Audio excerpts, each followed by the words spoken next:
Accidentally Pregnant is written by Lexi Mears. Published by Harley Romance Publishing 2021. Chapter 1. The hot Hawaiian breeze ruffled Samara Jenkins' hair, providing a small amount of relief from the sticky humidity at her neck.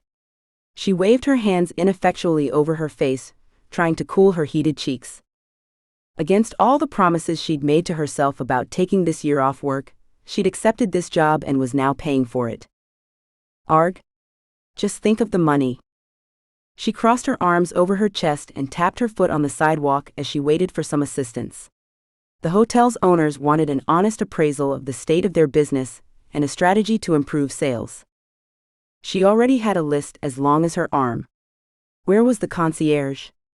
Where was the bellboy? Where the hell was any staff member at this supposedly 5-star resort? Ridiculous. No wonder they called me. She exhaled sharply, blowing the hair out of her eyes as she looked up at the 30-story building. Aesthetically, it could use some work. Peeling paint littered the side of every surface, cracked windows made her grimace with the safety hazard they caused, and the eaves needed some attention, but the old girl displayed great architecture and presence. So much potential. Obviously she was going to wait all day in the sun, unless she did something herself to change it, which disappointed her. The owner knew she planned to be here today. She arrived on time. There was no excuse for her not to be greeted, at least by someone. She took a measured breath, trying to push down the rising tide of frustration. When her parents called to say they were at risk of losing their house between health issues and pending foreclosure, she'd been happy to help. But that meant the money she'd saved for this year was half gone, and this one job would refill her coffers. So be grateful to this client, not pissy. Her foot tapped harder and faster against the concrete, increasing the tempo as each notch of her temper stoked higher. Her pointed strappy shoes made a slapping noise that started to irritate even her. Sweat trickled down between her shoulder blades, and she shivered against the disgusting feeling. Yuck. Enough. She threw up her hands and grabbed her luggage. Her eyes narrowed on the entrance, and she stalked toward the double-glass doors at a determined pace.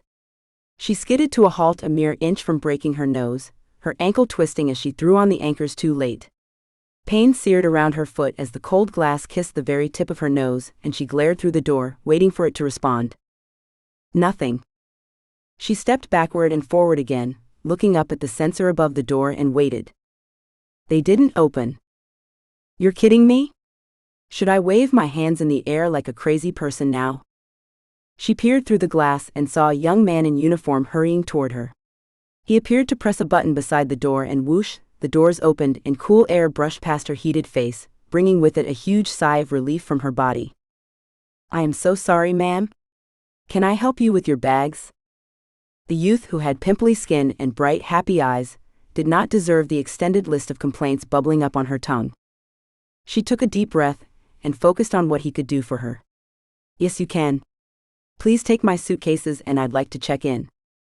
The bellboy, or maidard, she wasn't quite sure which role he filled since he appeared to be the only person working at the hotel, took her suitcases off her hands with a grabbing fast motion. He then turned on his black shoes that squeaked as he walked, and dragged her matching bags half off their wheels as he hurried back to the main reception. She cringed as she watched them teeter and bang against the marble floor. She looked away, anger rising inside her gut to see her luggage get abused like that. But the last thing she wanted to do was start grumbling at the only staff member she'd met. Instead, she glanced around the huge room. Her shoulders dropped and her hands unclenched as she marveled at the room in which she stood. So grand, with a beautiful mystique that only period hotels and houses possessed. This hotel reminded her of an old lady. She had great bones, but they were tired. She would fix that. Please come over. Samara tried not to notice that he dropped her custom monogrammed luggage near the elevator, and then had rushed over to the desk where a computer stood waiting. Your name, ma'am? She bit her lip for a moment. Seriously? You've actually got other people booked to check in today? She couldn't say the thought aloud, so instead dragged her manners out of the overcooked soup they were swimming in. Samara Jenkins. He tapped away on the computer, until he finally held out a plastic card to her with the hotel's brown emblem on it. Room 2002, ma'am. Level 20, room 2. One of our best suites. May I accompany you up? She waved her hands at him. If he left the foyer, who was going to let any other possible customers into the hotel? That broken glass door certainly wasn't going to just start working on its own. No thanks, but can you bring up the larger suitcase in an hour or so? The stink of crowded planes and cars and hours of waiting in the heat and humidity had all left a stain that needed to be washed away. Preferably somewhere quiet, where she could be alone and think for a minute. Samara picked up her smaller suitcase, which contained a change of clothes and toiletries. A shower was definitely first priority on her list. With a determined clench of her jaw, she turned around and strode over to the lift, releasing a sigh when the doors dinged and opened. She wasn't walking up 20 flights of stairs. She'd go home and damn the massive commission before that ever happened. You need it, don't kid yourself. A frown pulled down her lips. She'd had enough money for her plans, until her parents called with their life-altering news. But not even a week after she'd handed over half her saving to her parents, had fate delivered a favor in the form of a phone call from the matriarch of this hotel empire. Samara had been offered this job, and it would replace all the money she'd lost with only a few weeks of work. As long as she delivered the results they wanted. She could have tried to accomplish everything she wanted to do this year without the money, but their offer was far too good to turn down. Stepping inside the elevator, she pressed the tip of her forefinger to the dusty button for the 20th floor, gripping the rail. The moving box's cables screeched and moaned as it hauled her up the shaft. This elevator didn't look like it had been updated since the inception of the hotel. If the cables failed, or the electricity went out, she'd be stuck in the elevator without water for hours. Not a pleasant prospect in this heat. She grabbed for her bag to check if she had anything with her to survive such an event. The elevator ground to a clunking halt. A squeak popped out of her throat, grabbing for the gold railing as the doors dinged open. Oh, thank goodness for that. Something else to put on the list. Can't have the guests fearing for their lives every time they go back to their rooms. Large blue eyes, set in a very handsome face, stared at her from the center of the hallway. Miss Jenkins, I presume? His cool, familiar New York tone straightened her spine. Hold the door for me, would you please? She looked away from his intense gaze, arousal curling in her belly like an old absent friend. She locked her hand into the handle on her small suitcase, and took a shallow breath as he stepped close and did as she'd asked. Twisting his huge body to the side, he placed his arm out to stop the elevator door from closing on her. His eyes followed her with an intensity that had her belly tightening, and blood rushing through her nether regions. His face was cut like the smoothest stone, his strong and angular cheekbones reminding her of old Roman warriors she'd once seen paintings of. Real men. Men that forced their enemies to their knees, and often all the women around them too. Her breath locked in her throat as she moved past him, the presence of his huge body in the door making heat warm her cheeks that had nothing to do with the summer air. She wasn't short by anyone's standard, but at 5'7", she was at least 6 inches shorter than he was. She felt like a dwarf facing a giant. Who was this? He knew her name, but how? It couldn't be the owner who had hired her, although he had the air of someone with money. A lot of money. Excuse me. She stepped onto the landing, and moved toward the door that had 2002 on the panel, trying very hard not to turn around and stare at the man behind her. Every cell in her body grew far too aware of him. The hairs stood up on her neck. Professional, stay professional. Why did he have to be so gorgeous? The man behind her had to be a manager of some sort. He was the only one she'd met so far who knew who she was, and he obviously had anticipated her arrival and had been waiting for her. She placed her small suitcase and handbag against her room door, her skin tingling with the awareness of being watched. Then, when she was sure she had schooled her features into something resembling calm, she turned around, her heart leaping at the sight of the man behind her. He was so gorgeous. Tall, broad, and with full lips that would curve beautifully when he eventually smiled. Her skin tingled from just looking at him. She focused for a moment, and dismissed the idea he was a manager. His suit was worth more than her wardrobe put together. And if that wasn't enough, the man in front of her had an arrogance in his posture that she'd come to see only from people born into wealth. Yes, I'm Samara Jenkins, and you are? She squared her shoulder and stood facing the large man on the landing. His eyes were a startling blue like a bright summer sky. With his dark brown hair and fair skin, the combination was rare and beautiful. The saliva gathered in her mouth, making her swallow awkwardly. Julian King. My mother was the one that hired you. Her eyes slid down his body, the breadth of his shoulders as impressive as any footballer's. His black suit appeared tailor-made, beautiful in design and comprised of strong lines that made him look like a panther about to pounce. She shivered at the thought. I'm sorry I didn't greet you downstairs, but I wanted you to experience the hotel as it currently is. That explained a lot, although a touch of forewarning may not have gone astray. We have a lot to discuss. I have a list a mile long already of things that need to be altered and implemented, and I haven't even stepped inside my room yet. He chuckled, a soft earthy sound that surprised her. I assure you that I have everything under control. You are here as an advisor, nothing more. Ice slid onto her shoulders and she straightened her spine. That wasn't what she'd been told, but she'd gotten around difficult men before. Minding their fragile egos while doing her job was a specialty of hers. I didn't realize that was what I had agreed to, Mr. King. His lips tilted up into a soft smile as though he agreed with her. I was told you were the best, although I didn't expect you to be quite so young. There was a tone of admiration and reluctant respect in his voice that pleased her. It tickled right along her spine. She'd heard that a lot over the past 10 years, and she always enjoyed her clients' surprise when she exceeded their expectations. She was good at her job, and her age had nothing to do with it. The original trouble she'd had starting her business only meant she'd increased her commission to prove she was worth it. I didn't expect you at all, Mr. King.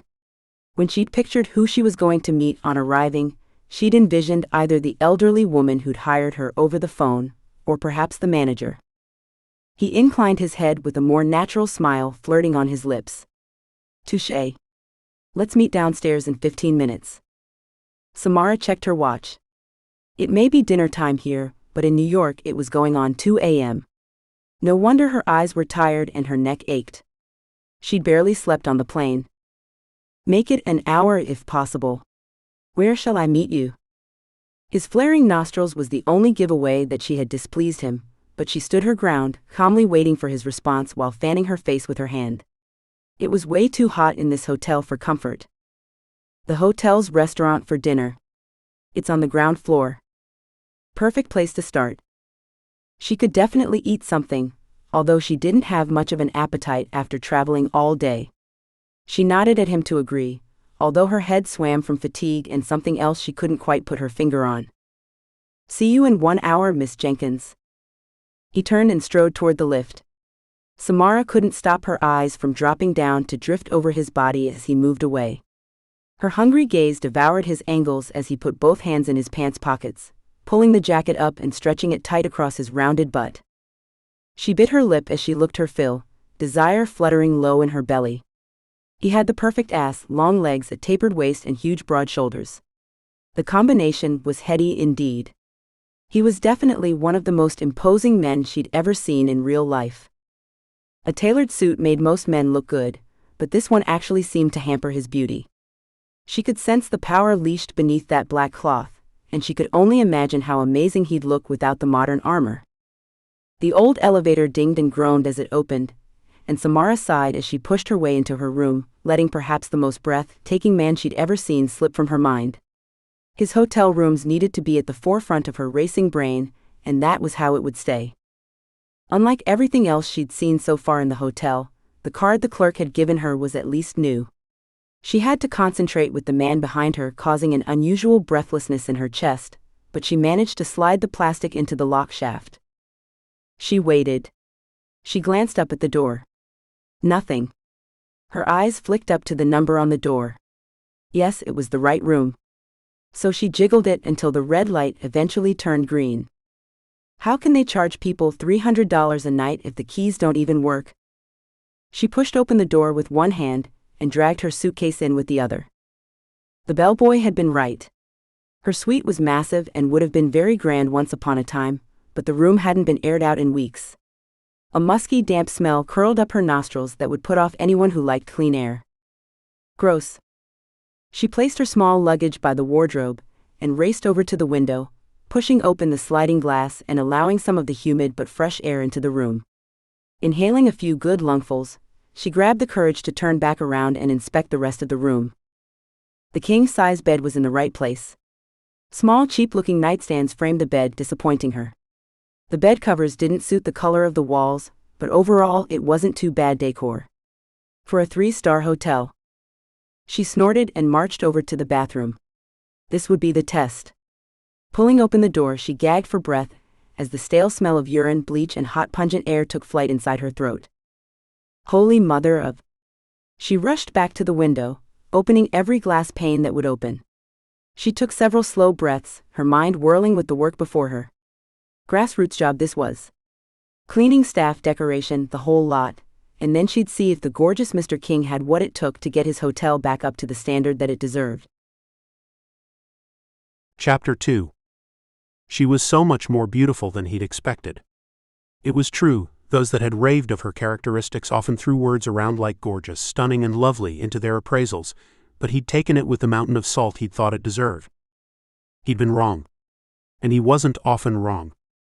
Surprising for sure, that the woman his parents had lumbered him with for a fortnight was so lovely to look at. He didn't want help, hadn't asked for it, nor did he think he needed it. He took full responsibility for the state the hotel presented currently. He'd hired an executive manager 2 years ago to oversee the hotel's everyday running, and he'd been very, very wrong in his estimation of Costas Dean. A villain, pure and simple. When Julian's marriage ended and he'd needed time away from business, Costas stepped up. But instead of looking after his company the way Julian expected, Costas had siphoned money, hidden the complaints, and threatened senior management with job loss if they dared step out of line. They were in a lot of trouble by the time Julian came back to his senses and picked up his role again. Costas was missing, with several $1 million of their money. But he'd be found. Eventually. Julian glanced down at his watch just as the second hand ticked toward the number 12. An hour had passed since he'd seen Miss Samara Jenkins. The door to the restaurant opened and then clicked shut again. A smile tugged at Julian's lips. On time to the second. She walked toward him, her thin plain blue cotton dress clinging to her lush curves. Where was the battle armor that he'd come to expect with businesswomen? She wore natural makeup that accentuated her pretty face, and her entire ensemble had a relaxed holiday feel about it that he hadn't expected. She wore flat shoes, her hair down, and no jewelry. Samara Jenkins had a body that would look spectacular naked and stretched across his bed. Long hair that would cover her full breasts like a silky curtain, and lips that would be perfect to kiss. He raised his eyes from the full curve of her mouth to make eye contact, and her fresh face hit him right in the gut. They'd lied about her being beautiful. Breathtaking seemed far more apt. Samara pulled out the chair and took the seat opposite him. This hotel is in dire straits. I don't think I've ever seen anything so bad before. The smile that had been playing at his lips as he'd imagined her naked converted into a tight frown.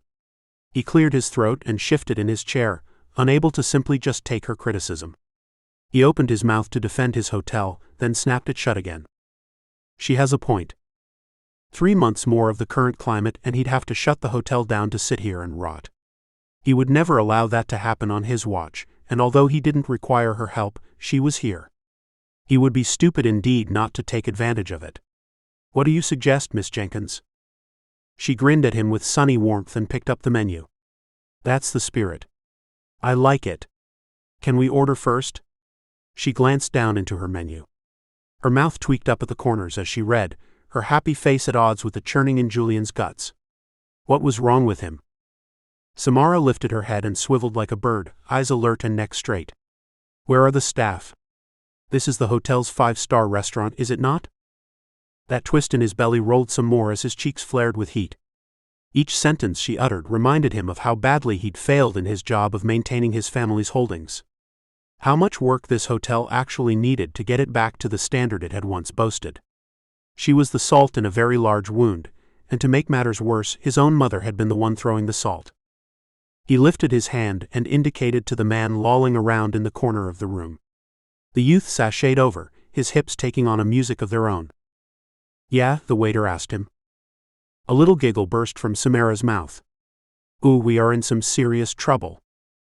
I'll have the steak, Julian ground out, glaring at the youth until he looked at the carpet. Samara's relaxed attitude grated on his nerves.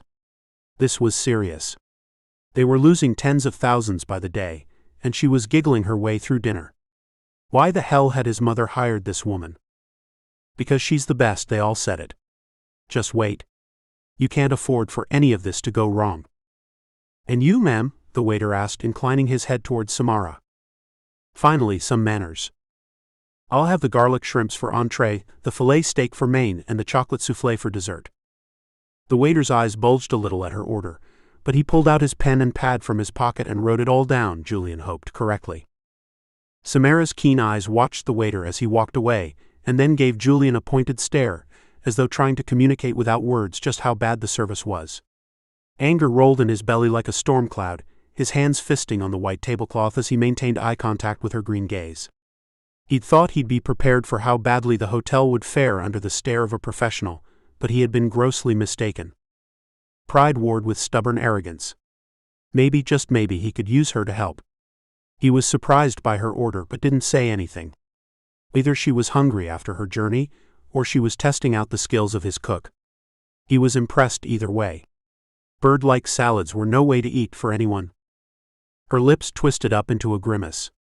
No drinks order, and he didn't ask how I wanted my steak cooked. Interesting. Julian nodded once in acceptance of her complaint. Too true. When the incompetent waiter finally left, Julian grabbed for his water, gulping down some of the cold liquid as his aching throat cried out for it. When he placed it down, some of his thirst quenched, Samara's cool green eyes continued to stare at him. Start from the beginning, Mr. King, and tell me how this happened. Julian took a moment and a long breath to consider how much he should tell her. He didn't want her help. But she was here, and he would consider what she had to say. His mother was paying her to consult for them, and before all of this, that would have been enough. However, she didn't need to know everything. All right, Miss Jenkins. As my mother would have told you over the phone, my family owns a chain of hotels all over the world. Over the past year, their management had become increasingly questionable. And his parents would never forgive him for screwing his way through Europe instead of being at home, running the company, while his legacy fell apart. The worst part was that he'd bribed most of the executive managers to hide what he was doing. His treachery had reached far and wide. All the other hotels had good enough staff to survive the storm, and since we found who'd been siphoning money, the bleeding has stopped. We are rebuilding. New managers have been hired and the other hotels are thriving. This one, however, is not. Despite us hiring the best local manager we could find. That is why I am here. He chewed on the inside of his cheek. And the reason I believe my mother hired you. She was told that you have an exceptional brain for analyzing what any business needs, if you indeed have it. She didn't respond to his backhanded compliment, except to bite on her lip in the most adorable way that made him want to lean in and take over with his own mouth. Is there any particular reason why the management of your hotel became questionable? He clenched his teeth together and inhaled through his nose. It hurt, like picking at a sore, to be admitting this to her, but he was an adult and responsible for his own actions. I wasn't paying attention as I should have been. Personal reasons. She gave him a soft smile that did nothing to maintain the ice around his heart. I won't ask you what sort of personal reasons, Mr. King, it is none of my business, but I am going to assume such problems are behind you? Bloody hell, yes. He nodded once and she continued. From what I've seen, we'll need months to get this hotel back to a standard that can be classed as 5-star, but I don't have that much time. Yes, your personal reasons. Just so. She inclined her head again, a mutual respect for their private lives firmly in place. His mother had made it clear that she was only available for 2 weeks. It had been one of the only reasons he had allowed his parent going over his head and hiring a consultant to help him. He wouldn't have to deal with her interference for very long. Just think of her as an overqualified assistant and fix up this mess, Julian. The last words his mother had said to him over a week ago. However, I will give you these 2 weeks, Mr. King, and I promise to work my absolute hardest to put into place everything you will need.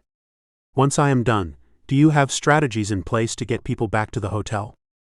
He nodded firmly, reluctantly impressed with her. She was right, 2 weeks was not long enough to get everything done that needed to be done, but if he decided that she'd be of use to him, he would change her mind. She'd stay. He'd make sure of it. However, she'd made a valid point. Many people had been driven away by the declining standards of the hotel, and it was his main job to do everything in his power to get people back onto the grounds. But that meant he needed someone else manning the changes to the actual hotel. Damn. Mom might actually be right about this one. Yes, Ms. Jenkins. I have a marketing expert on standby, and several conferences already booked for next month. The one advantage we have is that we are one of the few hotels on the island with large facilities, and the rooms to house several hundred people. Fantastic. Her shrimp arrived and they looked and smelled great. His stomach grumbled in preparation for his own meal. Presentation is respectable, but I would expect less shrimp on the plate and more color in an entree. She took a forkful of rice and ate a single shrimp. Just one? They are cooked, all right, although I believe you will need to hire a head chef to take over from the current one. You can tell that already? She blinked once, her eyes wide as they stared at him. Of course. I spent several years training with 5-star restaurants and all of their staff. Chefs in particular. This is not up to the standard in taste, texture, or design. If you want people to pay $20 for an entree, you better make sure it's up to par. She had his curiosity well and sincerely hooked. Why a head chef specifically? Because it's obvious that you have a cook posing as the head chef in your kitchen that is probably trying their best, but they don't have the training nor the skills. A proper head chef will organize the staff, train them, and add the correct flair to each dish. You won't need much more staff in the kitchen, I don't believe, although of course I will assess that when I go in. She called the waiter over. Thank you. May I have the main meal now, please? Julian sat in awe watching her, the cool confidence, the girl next door beauty. Her brain appeared to work faster than anyone he'd ever met, and her earthiness was as refreshing as her simple clothes. What else do you suggest? She sat up straighter, a grin stretching across her pink gloss lips. Firstly, we need to get in a decorator. Tomorrow, preferably. The rooms aren't terrible, but they all need better linens, painting, and a very thorough cleaning at the very least. He kept his tone calm and raised one eyebrow. Did she want him to pick the hotel up and move it closer to the beach too? That's all? She laughed. You joke, but the list I have is huge. I need to interview every staff member, and probably double the cleaning crew. This whole hotel needs maintenance. We need to hire a concierge and a proper manager. I assume there is one at the moment, although I have yet to meet them, but if they are in the same boat as the rest of the staff, then they need some serious retraining too. He cleared his throat. I found the executive manager siphoning money from the hotel, like many of the others. I fired him a few weeks ago. The local manager is not up to speed, you are quite right about that, so I will be hiring a new one. Their main meals arrived, and Samara did a similar analysis, sampling everything on her plate, making similar comments, and then asking for the meal to be taken away. Julian ate his steak while she talked about the amenities, the website, everything. He rarely felt out of depth with a person. In fact, from all his years in private school, college, university, and then the corporate world, he'd never had an experience like this one. A literal whirlwind of information, design, and strategy. If she was half as efficient and effective as she seemed to be, he'd have his family's hotel back on track in no time.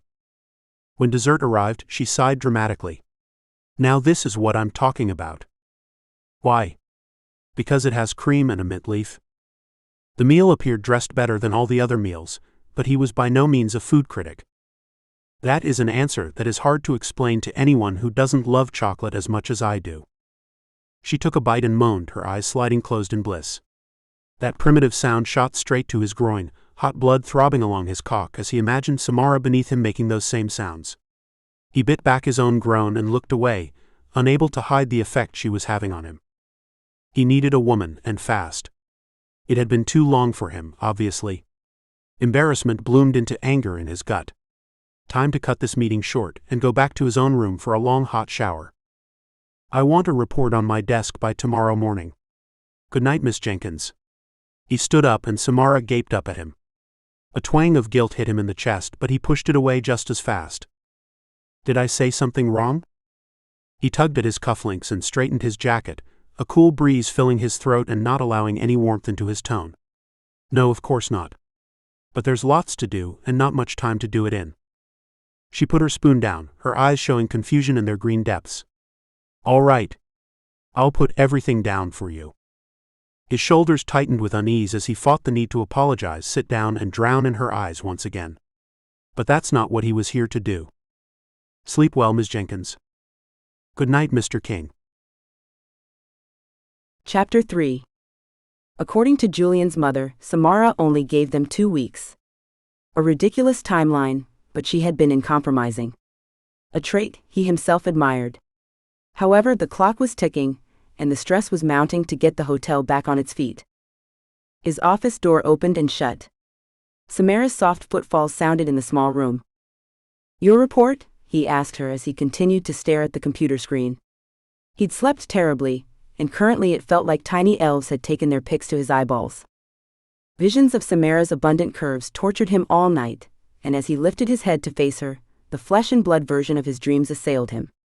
She wore a knee-length cotton skirt that swished around her shapely calves, and a white top that exposed the creamy slopes of her full breasts, haunting him once again. Didn't the woman own a poncho she could throw on? Here it is. She slid the papers along the desk toward him. There was more than he'd expected, considering he'd only given her a night and she would be jet-lagged. Graphs, estimates, color schemes, details upon details. "Thank you. You can go now." "Go where?" "Anywhere you like. I need a minute to go over your suggestions." He picked up the report, focusing on the words as he waited for her and her floral perfume cloud to leave. He reached the end of the 3rd page, and she was still casting a shadow over him. "Did you need something else, Ms. Jenkins?" She didn't respond, and he sighed, reluctantly glancing up at her again. She had her arms crossed over her chest, which caused her small cleavage to deepen above her white top. Arousal flourished in his belly, hot and sharp. He pushed himself back in his chair and suppressed the deep groan that rose in his throat. Her appeal was so different to anything else he'd experienced before. She wore no push-up bras or designer dresses. Comfortable and casual, the opposite of sexy. Yet, the image of pulling her across the desk and undressing her with his teeth danced across his mind. "Your family hired me to do what I can to fix the hotel. Why am I being pushed out of the loop? Can I start training staff, hiring professional decorators, and generally kicking ass?" He admired her spunk, but after everything he'd been through with his manager recently, he needed to get one thing clear first. There was a hierarchy in every business, and he sat at the top of this pyramid, paying her salary. His parents had handed over the reins to the company 2 years ago, and although they'd lost faith in his ability to run things, he wouldn't have any of his contractors feeling the same way. "Number 1, I look forward to seeing you get started. However, I need to have a look at your proposals first. And number 2, I didn't hire you, my parents did without my permission." Her eyebrows rose comically high on her pretty face. "Your permission? Aren't they the parents and you the child? Why would they need your say-so to make decisions about their hotel?" With deliberate slowness he stood, leaning on the desk with both palms flat to the mahogany. His heart pumped louder in his ears, his arms trembling where he pressed them hard into the wood. He clung to his control, because he knew Samara had no idea of the turmoil he was in. How his pride had been pricked when his mother hired Samara to help him, rather than allowing him to prove his worth on his own. But that didn't mean she could question him in such a way. "I am the sole director of my family's hotels, my parents mere stockholders. You appear to be an excellent choice for consultant, however I'll be calling the shots." "That seems like a waste of my talents, and considering the deadlines we're under, a huge waste of time." Although he agreed with her in principle, he wasn't being hurried into any decisions by her. "Pardon me? If I have to go through you every time I need to make a decision, we will never get this hotel back to the state it deserves. You will defer to me in all decisions. You have no power here, Samara." "Then what do you suggest, Julian?" His fingers curled into tight fists on the desk, blood pounding through his veins. He liked the way his name sounded on her lips. "Give me an hour to look over what you've put together, and then we'll meet, and I'll tell you what is to be done. My parents are paying you a very large fee to be here and assist me, and I suggest you remember that." He didn't like the fact that she was here, but overnight he decided that he would use her as he did all contractors, all employees, to assist him to do his job. She was here to help, and he'd make sure she earned every penny. In the end, though, he'd reap the rewards. She nodded and left. The triumph he expected to feel was missing as she took what warmth there was in the room with her. He sat back down in his large leather director's chair and pored over the graphs and information she'd put together. By the end of his reading, he was more than impressed with the plan. However, he was the one his parents had solely blamed for the collapse of their string of hotels. It was on his shoulders to fix everything that was done. In her report, Samara had concentrated far too much on the appearance of the hotel, and he was going to cut that back. Focus on the service. That's why people came to expensive hotels in the first place. A knock sounded on the door and she stepped into his office, clipboard and pen in hand. "Are you ready for our meeting?" "Very ready. Although I'd prefer if you wore a caftan." "Yes. Sit." She strode in and sat in the chair opposite him, her knees together, her spine ramrod straight and her pen poised. "A lot of your recommendations have merit." He put the papers out on the desk, gratified by his red pen circles and many crossings out. "I want you to focus on training the staff, hiring more people, including 3 new assistant managers, and putting lots of checklists in place. When you leave in 13 days, the staff need to have a detailed systems and operational manual." She looked down at the mess he'd made of her carefully laid out notes with a furrowed brow. "You want to ignore all the decorative changes I suggested?" Her tone was strained and confused. "Not all of them, but we need to focus on the running of the hotel before worrying about aesthetics." She bit her lip and shuffled in her chair, the debate going on in her head obvious by the flickering in her eyes and her lips going up and down. "I disagree." "Tell me why." She tapped the pen against the clipboard, reminding him of a school teacher he'd once had at boarding school. She'd been young and beautiful too. The object of his fantasies for many years. "I'm sorry, but you're wrong, Julian. I can understand if you want to pull back on the number of rooms to redecorate. Perhaps focusing on a dozen suites to start with would be better, but ignoring the room updates completely is like eating organic fruit and vegetables while dressing like a homeless person. No one's going to see the good that's beneath." He struggled not to smile at her analogy. Her spark was back and he was relieved to see it. He liked a healthy debate every day of the week over blind submission. "We have a deadline of 2 weeks. I don't think what you have planned is possible in such a short space of time." She slid to the edge of her chair. "I do. It wouldn't take much to get a local stylist in, or hire some girls to run and buy everything I need. The rooms need a lift, paint, new sheets, and some choice decor pieces. Nothing flash. It can be done cheaply and quickly." The light in her eyes was back, and she was grabbing the clipboard like she would squeeze the life out of it. He liked her drive and excitement, and he was starting to see what could be possible if they both worked their hearts out over the next 2 weeks. "You seem very confident, Samara." "I am. I've built a business on my ability to multitask and see the big picture. I appreciate the timeline that I have imposed, but I think we can accomplish it all in the time. Prettying up the hotel is the easy part. Hiring and firing staff is always the hardest." "But you're up for the job?" "Absolutely." He regarded her as covertly as possible. She had guts, that was for sure. He was the one who had to fix this, but all directors needed an assistant, and that was how he needed to see her. She wouldn't thrive well under a tight leash. So he'd give her some rope. Hopefully she wouldn't hang herself with it. "All right. I will give you a budget and a company credit card. Any large purchases or decisions you make must go through me, but for minor things you may do as you feel is right. My parents have assured me you will help clean up this mess, and I am very interested in seeing you try." She gave him a huge grin that hit him right in the chest, a long dead place where some happiness used to flutter. He stood up to stretch it out. He'd obviously overworked at the gym. He pulled out his business card. "Here's my personal cell number. I already have yours in my phone.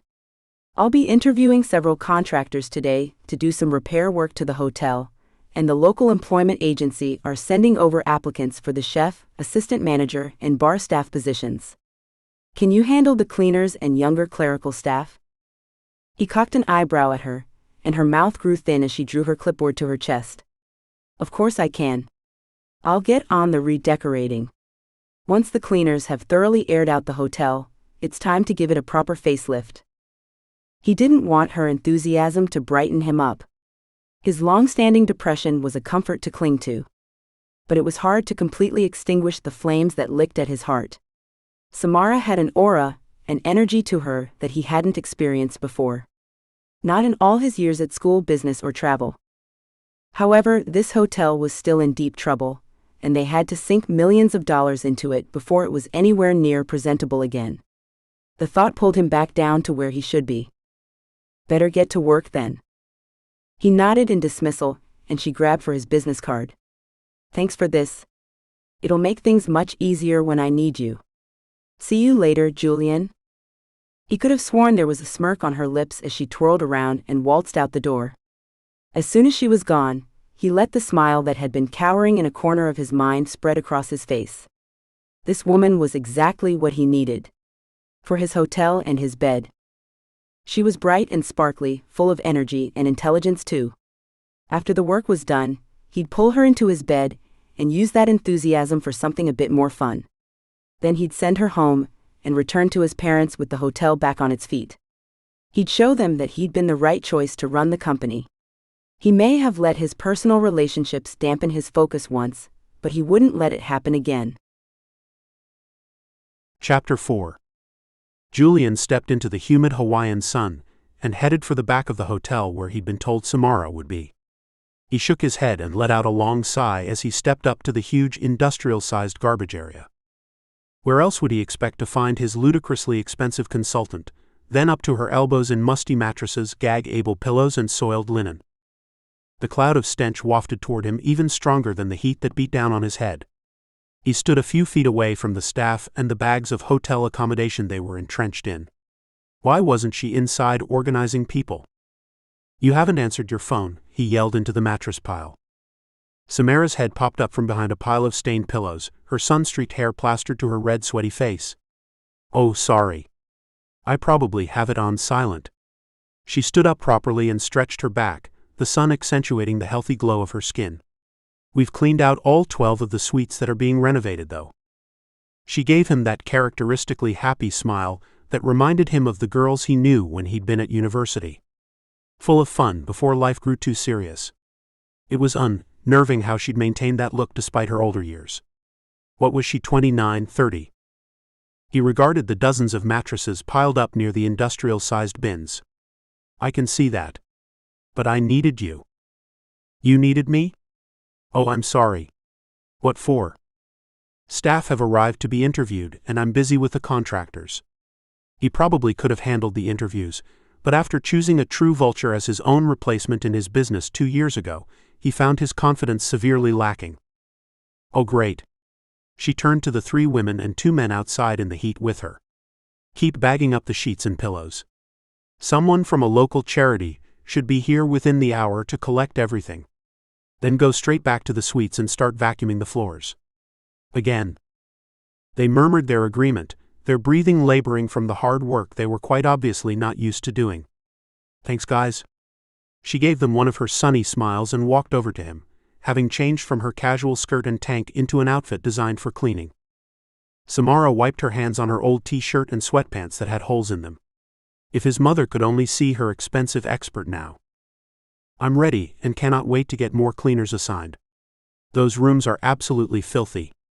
She swiped a strand of hair back from her face with her dirty hand and wiped a black mark into her forehead, running into her hairline.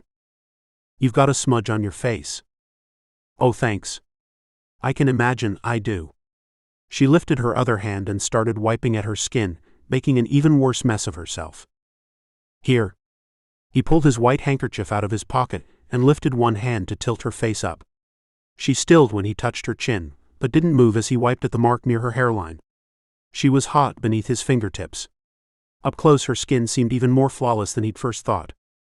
Awareness fluttered in his skin, tingling up his arms and curling inside his chest. Her breathing rate had increased and she wasn't moving. Only the up and down fall of her plump breasts made him think that she was as affected by his presence as he was to hers. Once he'd finished cleaning her beautiful face, he let their eyes meet. The heat flared. She could sense him too. Thanks. This time her smile was tiny, but the look in her eyes was what he wanted to see. That awareness of him as a man.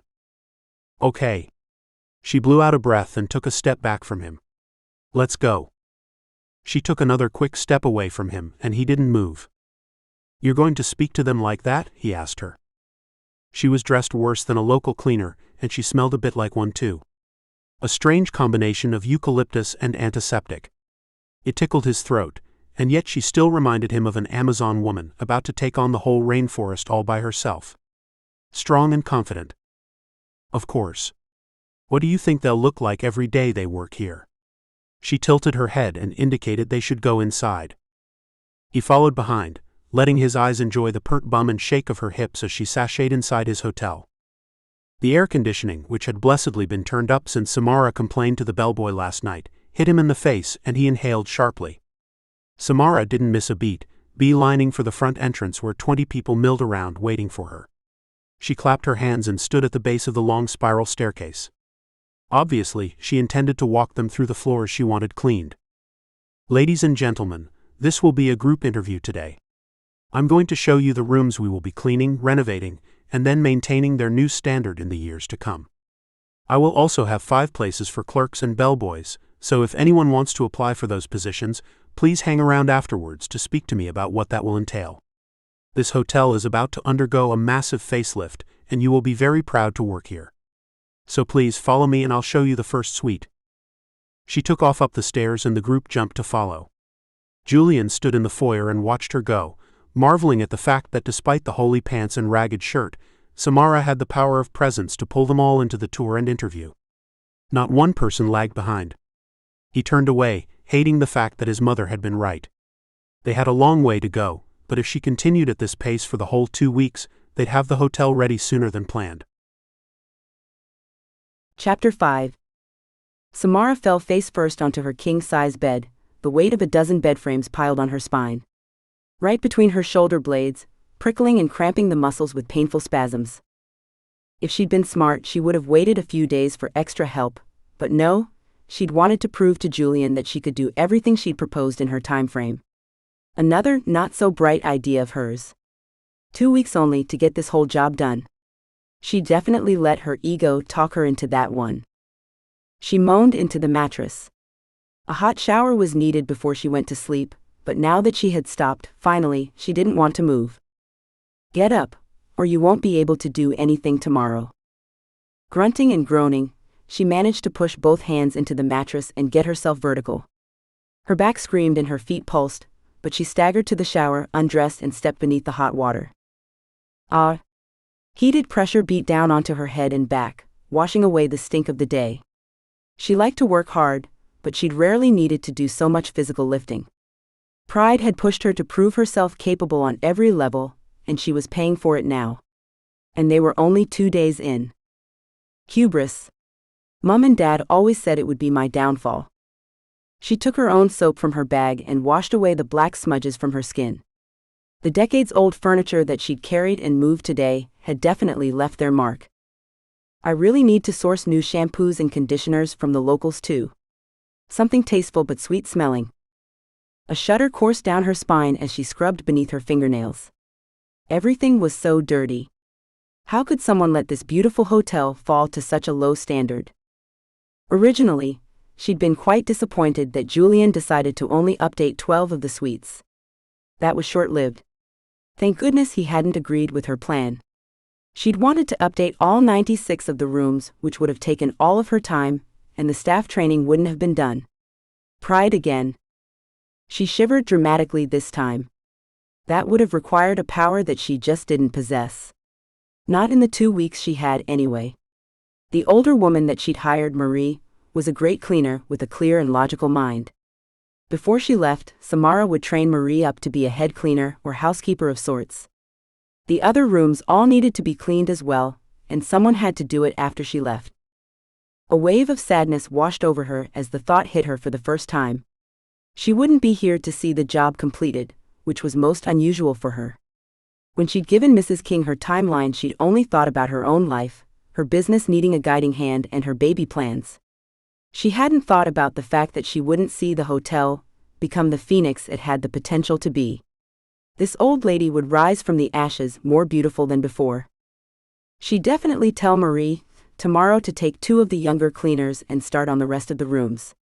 If nothing else, they needed to be aired, dusted, cleaned, and changed for new linens. If all went well, this hotel would soon be crawling with people again. A sense of calm filled her, as her path and plan lay before her like a set of intricately drawn architectural designs. She needed to stay focused on what she could do, not what she couldn't. And there was so much she could achieve still. She'd handed over the reins of her business to her 2 assistants a month ago, readying herself for her year ahead. A year in which she was giving herself the best opportunity to fall in love with the man of her dreams. And no matter what happened, she was going to have her baby. One goal was optional, the other, a lifelong dream that was going to be realized with the help of her obstetrician and modern medicine. She turned off the shower, dried her tired body, and readied for bed. There were 2 messages from Julian on her phone. Both of them mentioned a meeting at 7 a.m. for breakfast. Lucky I'm a morning person. She set her alarm for sunrise and climbed into her clean bed. Her room still smelled of eucalyptus to disguise the scent of hospital-grade cleaning liquid, but the sheets were brand new, and the room had been dusted and vacuumed to within an inch of its life. Thanks to her team of hard-working cleaners, her room was unrecognizable to what it had been yesterday. Her eyes drifted shut as she curled up on her side in bed. Julian? Damn. That man is stunning. Her eyes popped open again as heat tendrils wiggled through her body. Go to sleep. You need to sleep. She forced her eyes shut once again, and her mind brightened with images of blue eyes and smoldering hot looks. Yesterday she'd been sure he was a classic rich guy, who'd walk all over her to get what he needed. No heart. No soul. But she hadn't cared. She was willing to work hard to get her commission, and his regard of her didn't mean anything. Sure, he was super gorgeous and made her want to lie on the floor and beg him to take her, but she could work past that. Was sure she could. But then today, he touched her. It had been hotter than she'd anticipated. No employer, regard in his gaze, no big brother aura when he took out his white handkerchief and cleaned her face. She must have looked an utter mess, but for that moment when he'd stepped close enough to kiss her, the busy world faded away. Her belly had tightened and pulsed with an almost painful arousal. She buried her head further into her pillow and tried to clear her mind. Sleeping with the boss was definitely not her style, especially when she was cleansing her body for the most important life step she'd ever made. Enough. Go to sleep. With clear visions of her beautiful baby inside her mind, she drifted off to sleep. Chapter 6. Julian tapped his pen against his desk, his eyes scanning the calendar of events for the hotel over the next few months. 2 more conferences booked, and we'll be back on our feet within the quarter. Julian, the painters are here. Do you have time to do a tour of the grounds and look at the other facilities while the painters work? I've got a spare minute or 5. Samara's bright voice presented a welcome interruption to his already long day. He dragged his gaze up from his computer screen and blinked his tired eyes. Yes. Let's go. He could use some fresh air, and after a frosty phone call from his father, a dose of Samara's particular rays of sunshine might be beneficial. Why his dad chose to stick the boot in every chance he got, only God knew.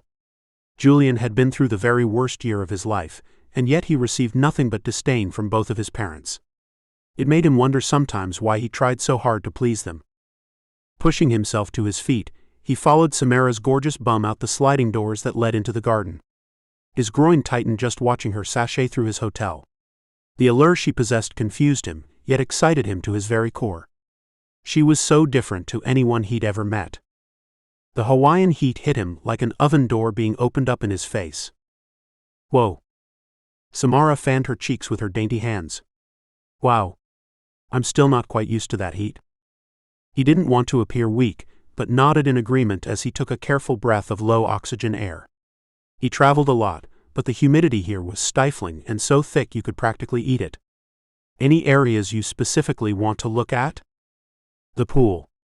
The bar area there is a key feature at drawing people to the hotel, so if you're going to spend any money on the outside areas, that would be best. and replacing the front door sensors, of course. He chuckled, then smothered it. He'd almost broken his nose trying to walk through that door. Yes, agreed. They walked toward the pebbled path, her hand brushing his as they moved together. Oh, sorry. She jumped away and he grinned, his own hand tingling from the contact. His brain flashed up images of her naked beneath him in bed, her mouth open in a gasp as he tantalized that perfect skin of hers. They wove through the palm trees together, the fresh air lifting his spirits despite the heat, as he gave his back a break from the office chair. Samara turned toward him with a professional smile in place on her lush lips. I've got 3 gardeners coming tomorrow to work on the foliage. Trim the trees, get rid of the weeds. Just basic maintenance, no new planting. She looked up at him through her thick dark eyelashes. This time he let the happy chuckle rumble from his throat. It was such a good feeling to be this calm. His shoulders were relaxed, his mind clear. 6 months of betting anyone he could find as he traveled throughout Greece, Italy, and Spain hadn't made him feel this free. He hadn't known at the time that his family's empire was on its knees. No one had until it was almost too late. Good idea. And put them on a weekly maintenance schedule too, once the pruning has been done. She'd been trying to save money, which he appreciated. She was obviously good at her job, but he may have been too harsh in that regard. It had been an initial test that she had passed with flying colors. But now that he knew that she wouldn't bankrupt his family in the days she was here, he'd give her more leeway. There was also no point putting in all this effort if it was going to fall apart the moment she left. Samara gave him a big smile and a quick salute. Will do, boss? He liked the playful tone in her voice. As long as she towed the line and he was able to maintain face with his parents, he'd enjoy watching her have fun while she did her job. It was great to see.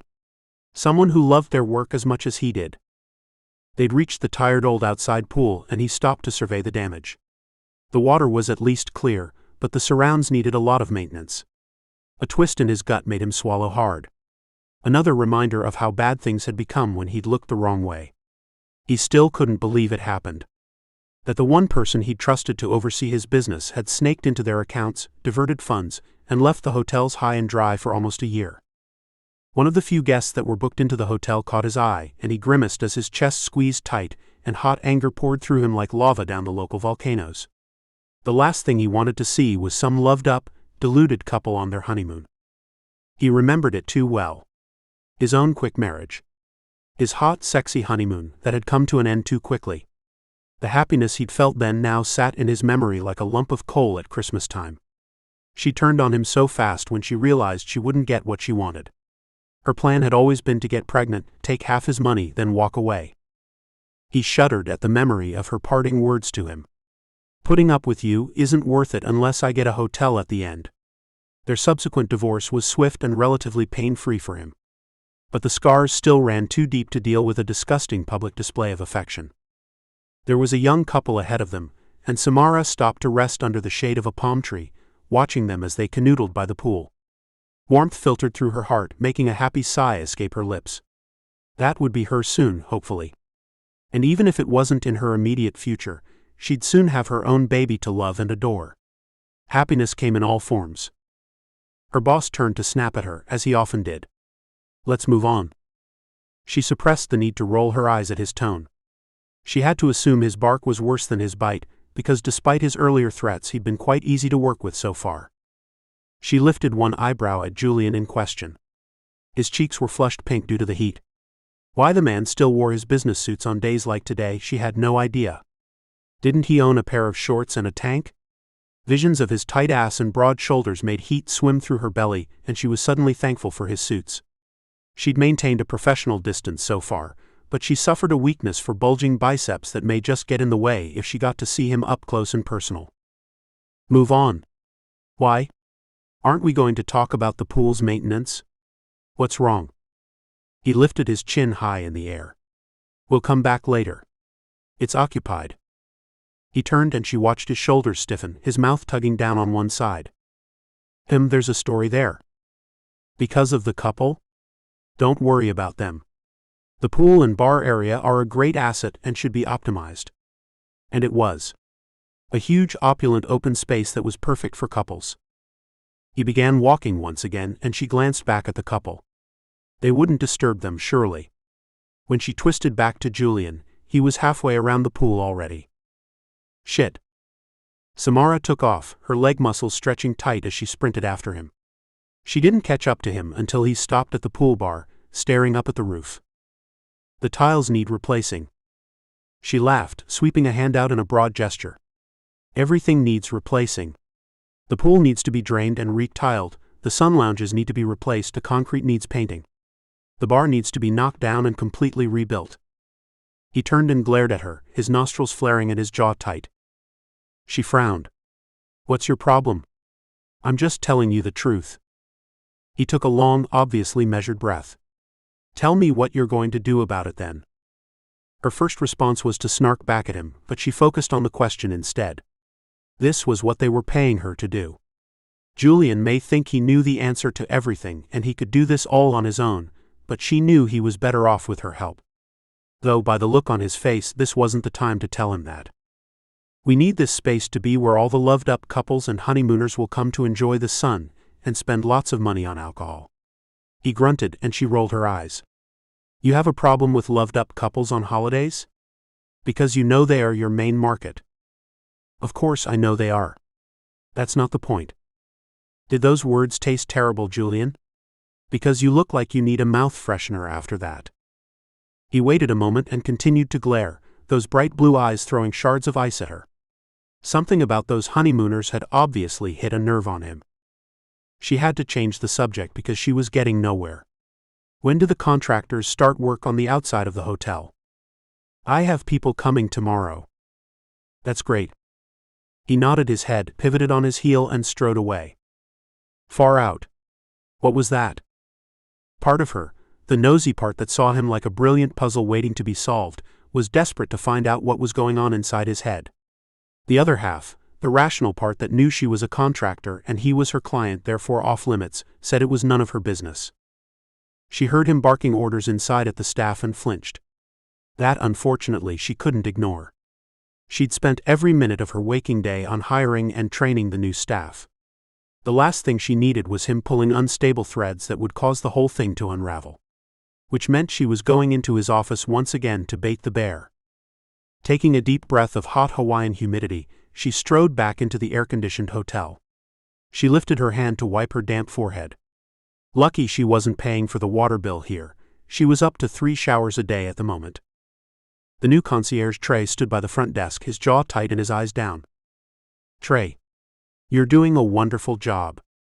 I'm going to have a meeting with Mr. King, so if any of the staff need me, I'll be in his office. Trey nodded and lifted his head, his mouth relaxing with her praise. Yes, Miss Jenkins. The painters said they'd be finished by 3. Do you need anything else done today? The restaurant staff have to move all the furniture out to make way for the cleaning and painting in there. If you're not busy, you could help them later. Trey nodded once, the determined look on his face making her smile. He was perfect for the job. He had lots of experience in the industry, he was polite, hardworking, and team-focused. She swiveled on the newly polished marble floor and headed for Julian's office, knocking once before sweeping inside again. Can we make a few notes about the pool area, and then I'll get out of your hair and onto the hotel's external grounds upgrade. He grunted at her and shuffled papers around his busy desk. Do whatever you want, Samara. If she'd been a cartoon character, her jaw would have dropped to the floor and his tongue would have rolled out 3 feet. Why, thank you. I wasn't sure if you would trust me like that. Steely blue flashed as his eyes met hers. Liquid heat poured through her veins. God, he was breathtaking when he was mad. Why did she want to walk around his desk and wrap her arms around his neck and kiss all of his troubles away? Samara, you're great at your job, hardworking, personable, and can command a room while wearing cleaning rags. You're welcome to do whatever you want to the gardens and the outdoor areas. I'll keep focusing on getting people back into the hotel. She clapped her hands. Brilliant. Great. I'll get back to it. The new linens are arriving soon and I need to check them all. Her foot swiveled towards the door as her brain ran through the huge checklist she had in her head. But something stayed her feet, stopped her from moving toward the outside world where 100 jobs lay waiting for her. She twisted back so she could see him better. Julian now sat in front of his computer, jaw set and tight as he tapped away. What happened just then? Why did you respond so badly to that young couple by the pool? A muscle clenched and throbbed in his jaw. That's teetering into personal, Samara, and we said we wouldn't do that. As long as it doesn't stop you from doing your job properly. It won't. She waited. She wanted to know.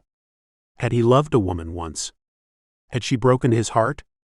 It was hard to imagine a man as strong, arrogant, and gorgeous as Julian King had ever been hurt. He didn't speak, and she finally took a deep breath, letting out a long sigh as she envisioned her future. She believed in the power of positive thinking and the laws of attraction. She'd built her life and business on it. On the wall of her bedroom, she had her personal vision board. In her 2-bedroom East End apartment that she'd paid for with profits from the company she'd built from nothing. Her focus had shifted, and she was now calling on the universe for her ideal man, her optimal health, and of course a healthy baby. She let her heart have its way when she spoke, irrespective of what would follow. I wish I was in love like that couple were. I think it's a beautiful thing. The disgusted noise that came from Julian surprised her, and he threw her one line she'd never forget. Love's a fantasy. Never wish for that. Chapter 7. Julian wore his swimming trunks and a tank down to the pool level. It was time to work out some of the tension from another restless night, and the gym was first on his list. A swim after to cool down. As he stepped out into the foyer, he glanced around the room, expecting to see Samara buzzing around. When he didn't see her, he moved over to the front desk. Do you know where Miss Jenkins is? He asked one of the new clerks with pimples on his chin and a modern haircut that hung to his shoulders. The boy looked far too young to be working at the hotel, but Samara assured him that the kid was a genius at computers. Not only was he updating the software, he was redesigning the website too. Yes sir, she's in the gym. Perfect. He nodded and walked toward the gym and internal pool, another area that needed addressing. He opened the door and froze with his hand still plastered to the glass. The room was unrecognizable from when he'd used it only yesterday. The mirrored walls shone brightly, not a smudge in sight on their huge reflective surfaces. He'd barely been able to see himself in them yesterday. The weights were stacked, the equipment cleverly arranged for ease of use. It looked twice as big and far more impressive. Another job well done. He twisted around and couldn't see her anywhere in the gym. Samara. I'm in the pool. Images of white bikinis and her gorgeous round bum flashed through his mind, and he shook his head, dispelling the pictures. It had been a month since his last woman, which was obviously far too long. His need for Samara was growing with each day he worked alongside her. He cleared his throat and moved into the heated pool area. It was like stepping into a warm, dark cave. The lights were dim, the walls a natural dark stone. He searched around the room and finally found her, standing on the first step in the pool, her hourglass figure clad in a simple black one-piece that did nothing to hide the incredible curves she possessed. His mouth ran dry and his blood pulsed south as his desire grew with each passing second. He couldn't remember a time when he'd had such an immediate, intense attraction to a woman. For the past year, he'd gone through women like an alcoholic goes through wine. He hadn't been too picky, as long as they offered the affection and moment's pleasure he'd needed since his wife's betrayal and abandonment. Samara was something different completely. His hands ached to hold the curves of her body, his lips parted in anticipation of finally tasting her mouth. Perhaps it was because he hadn't had her yet. He called out to her, "What are you doing in here?"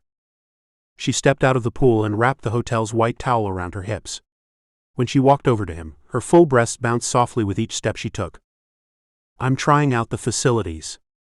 It's important to see the hotel from a guest's perspective, so I rearranged the gym to make it easier to use, had the staff clean it from top to bottom, and I'm now assessing the pool. The water temperature's a bit hot from what I can tell, but I haven't been in yet. The lighting could be better, but they're easy fixes. She cocked her head to the side and twirled her ponytail with her fingers. What's happening with you? His tank clung to the sweat on his chest, and his heart began to pound a heavier rhythm in his chest. I'm taking a break and thought a swim might be good. Mind if I join you in the assessment? He reached over his head and grabbed the white tank, pulling it off quickly. Samara's eyes dropped to his chest, her mouth open. Julian puffed out his chest and threw his towel onto a nearby bench as he shuffled out of his trainers. Ah. I suppose not. Great. I have a few questions about the painting too. Ah. Samara stammered, her eyes dropping down his body and then away, her discomfort obvious in the glow of her cheeks. He knew she was as attracted to him as he was to her. All the awareness and signs so far indicated it, but she hadn't made a move and he wanted to know why. He'd accepted her help and guidance in the rebuilding of his hotel, and now that he knew they had to spend what was left of the 2 weeks together, why not make it more of a pleasurable working environment? Let's go. He reached out for her hand, enjoying the heat and sensations moving up his arm in reaction to her touch. The darkness of the room worked perfectly. Hot and intimate. Samara was the perfect size for him, he realized as she moved close. She came up to his chin, and he would be able to tuck her into his lap and keep her beneath him all night. A growl rumbled from his throat at the thought, and she pulled away, stepping down into the water again with hasty movements. "You okay?" He nodded, as most of her body disappeared beneath the water. He surveyed the pool, which looked like it had been rendered with sand. He gestured to the water as he took one step into the pool, which had 5 descending steps at the shallow end. Bath temperature heat swirled around his calves. "What's with the sand?" "And you're right. It is too hot." Something he would have surely missed if he hadn't taken her advice and used the hotel as any normal guest would. He continued to wade in, Samara's eyes on him as they surfed through the water to the deep end, the steam from the water rising around them, cloaking them, embracing them. This is an unusual place to hold a meeting. Samara's voice trembled a little as they continued to move in the hot water. Their bodies reminded him of 2 magnets of opposing forces, untouching and yet mirroring each other's movements. Samara bit her lip and her eyes skittered away. She was nervous and he liked that. He wanted her to be so aware of what was between them that she wanted to run. She'd conducted herself far too professionally so far. He needed her to act on the connection between them. "It is. Give me an update on your side of things." He swam closer, waving his arms under the water and sending ripples her way. She shivered despite the heat and he crept closer, wanting those legs wrapped around him. "I'm quite happy with the progress so far. I hired 11 new cleaners full-time. They've stripped and cleaned all the suites we're renovating now, and I've put them to work on the rest of the hotel. Even if we aren't revamping everything, they all need thorough cleaning. Those bathrooms are disgusting." "Well done." She'd followed his instructions and stayed within the guidelines of what they'd discussed. "I've also hired 5 new bellboys, restaurant staff, and a proper concierge. They need some more training, but I'll make sure that's all done before I leave. The welcome to this hotel when I arrived was well below par, and I feel that with that small improvement it will make a massive difference." She was swimming away from him now, backward, her voice getting stronger as she focused on her work. "Have you organized an employee manual for them?" She swallowed as she moved further away, her back finally hitting the edge of the pool and her eyes going wide. "No, I've done some basic training with them, but I will be doing an official launch of the new employee workbook next week." "Good." He hated those sorts of things. "Great. The rooms have been freshly painted, as has the restaurant. He moved closer until they were inches apart and stared into her eyes, placing both hands either side of her shoulders, the sandy concrete beneath his palms. "Julian, what are you doing?" Her voice trembled as she spoke and her pupils were so dilated he could barely see the green-colored iris. "I'm testing out a theory I have." He moved the lower part of his body closer, pressing his pelvis against her belly while still maintaining some distance. Samara licked her lips, her pink tongue darting out as her hands floated up to press against his chest. "What theory, Julian?" Whether this was lunacy or not, he didn't know. And in this moment, he didn't care. As a contractor, Samara was free to fraternize with whomever she chose, as was he. "Whether you want me as much as I want you." His heart was pounding in his chest like a drum. Her closeness affected him like an aphrodisiac all by itself. He needed to know if she tasted as sweet as she looked. If her spirit in the bedroom matched the spirit she had for her work. When the hands she had against his chest didn't move to push him away, instead, they tightened in his chest hair, curling and holding tight, he lowered his mouth, pausing as their lips were a hair apart. Her breath blew hot and fast against his mouth. "That's a very interesting theory." Her eyes opened even wider, and she lifted her chin, pressing her lips against his and uttering the softest of moans. As though she too had been waiting for this moment. He groaned and grabbed her lush ass with his hands, the same curvy bottom he'd been fantasizing over for days. Chapter 8. That was just incredible. Julian nodded at her and deposited her onto the concrete steps.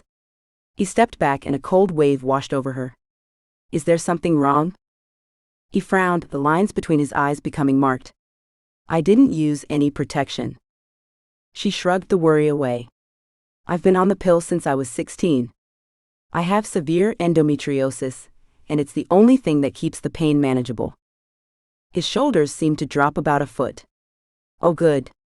But either way, we should be more careful next time. Next time? Her heart lifted, as did his lips.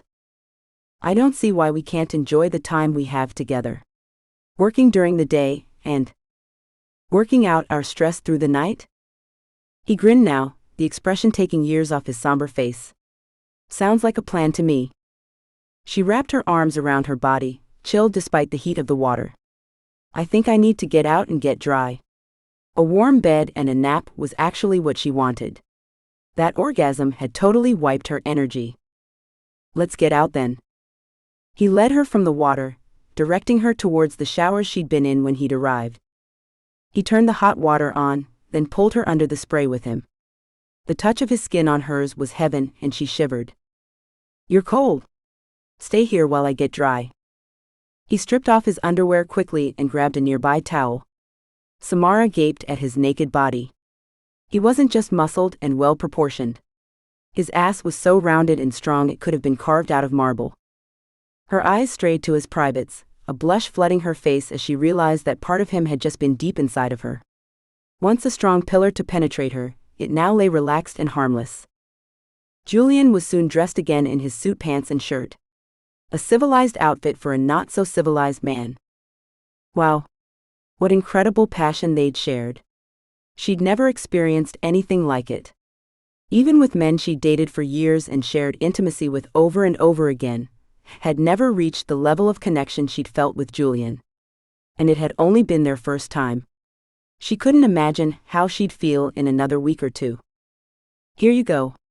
Julian brought over a fluffy, dry towel for her, and she struggled to pull herself back into work mode. I don't want to go back to work now. You've made me all blissy and sleepy. She smiled up at him as she dried her body and pulled her dress back on over her swimsuit. She'd have to go get changed. Julian glanced at his watch. Well, it is 5 o'clock. You could probably fit in a sleep before dinner with me at 7. She'd worked her butt off all day, and if the night held what she thought it would, she needed a rest. Don't go giving me an easy go now, Julian. She wobbled sideways, giggling at her own silliness. He gripped her elbow and helped her move toward the door. Honestly, Samara, you've worked like a Trojan since you got here. Have a break, and if it makes you feel any better, dinner can be a work meeting, and you can redecorate the restaurant while we're there if you like. She stared up into his blue eyes, the strange vulnerability she saw there making her heart skip a beat. She opened her mouth to ask him if he was okay, then shut it again. If he was feeling half the euphoria she was, he could be as odd as he liked. All right. I'll go have a quick rest and get changed for dinner. Meet you back in the restaurant at 7, okay? He nodded and stepped away from her as they moved back into the foyer. Her legs wobbled as she walked away from him. She reached out, blindly pressing the elevator button and humming to herself. She'd never been stupid enough to do this before. Sleep with her boss, a colleague, no, one close to her professional life. She'd worked alone for so long and had been so strict with who she dated. Never before had she stepped over such a big line. The elevator dinged open, and she noted with relief that the carriage arrived with no grinding or squeaking. The mechanic they'd brought out yesterday did a great job servicing the old girl. Her wobbly legs managed to get her onto the elevator, and she twisted around, clinging to the gold handrail for help. Her eyes clashed with sky blue moments before the doors dinged shut. A smile sung in her heart. A giggle of laughter caught in her throat. She should feel guilty, stupid something. But there was nothing she could conjure up that would compete with the feelings of satisfaction humming through her veins. She was a contractor. He was on the board of directors, who had hired her to complete a job. Their relationship wouldn't affect how hard she worked. Quite the opposite. Julian was right. There was absolutely no reason they couldn't enjoy each other for the time they had together. Chapter 9. 2 hours later, she was rushing to get dressed after oversleeping. She had passed out the moment her head hit her pillow, and she'd barely surfaced to the alarm she'd luckily remembered to put on. She brushed out her mane of thick hair and tied it up in a quick bun. Lateness was a pet hate of hers. Some perfume and moisturizer barely managed to dry before she threw on the only semi-formal dress she'd brought with her. A red, clingy, knee-length outfit that dipped low in the front to reveal her abundant cleavage. Perfect for the start to, hopefully, a great night. 5 minutes later, she was walking back into the same restaurant that sat empty only days before. Tonight, there were 5 new staff members and a maître to take her to her table.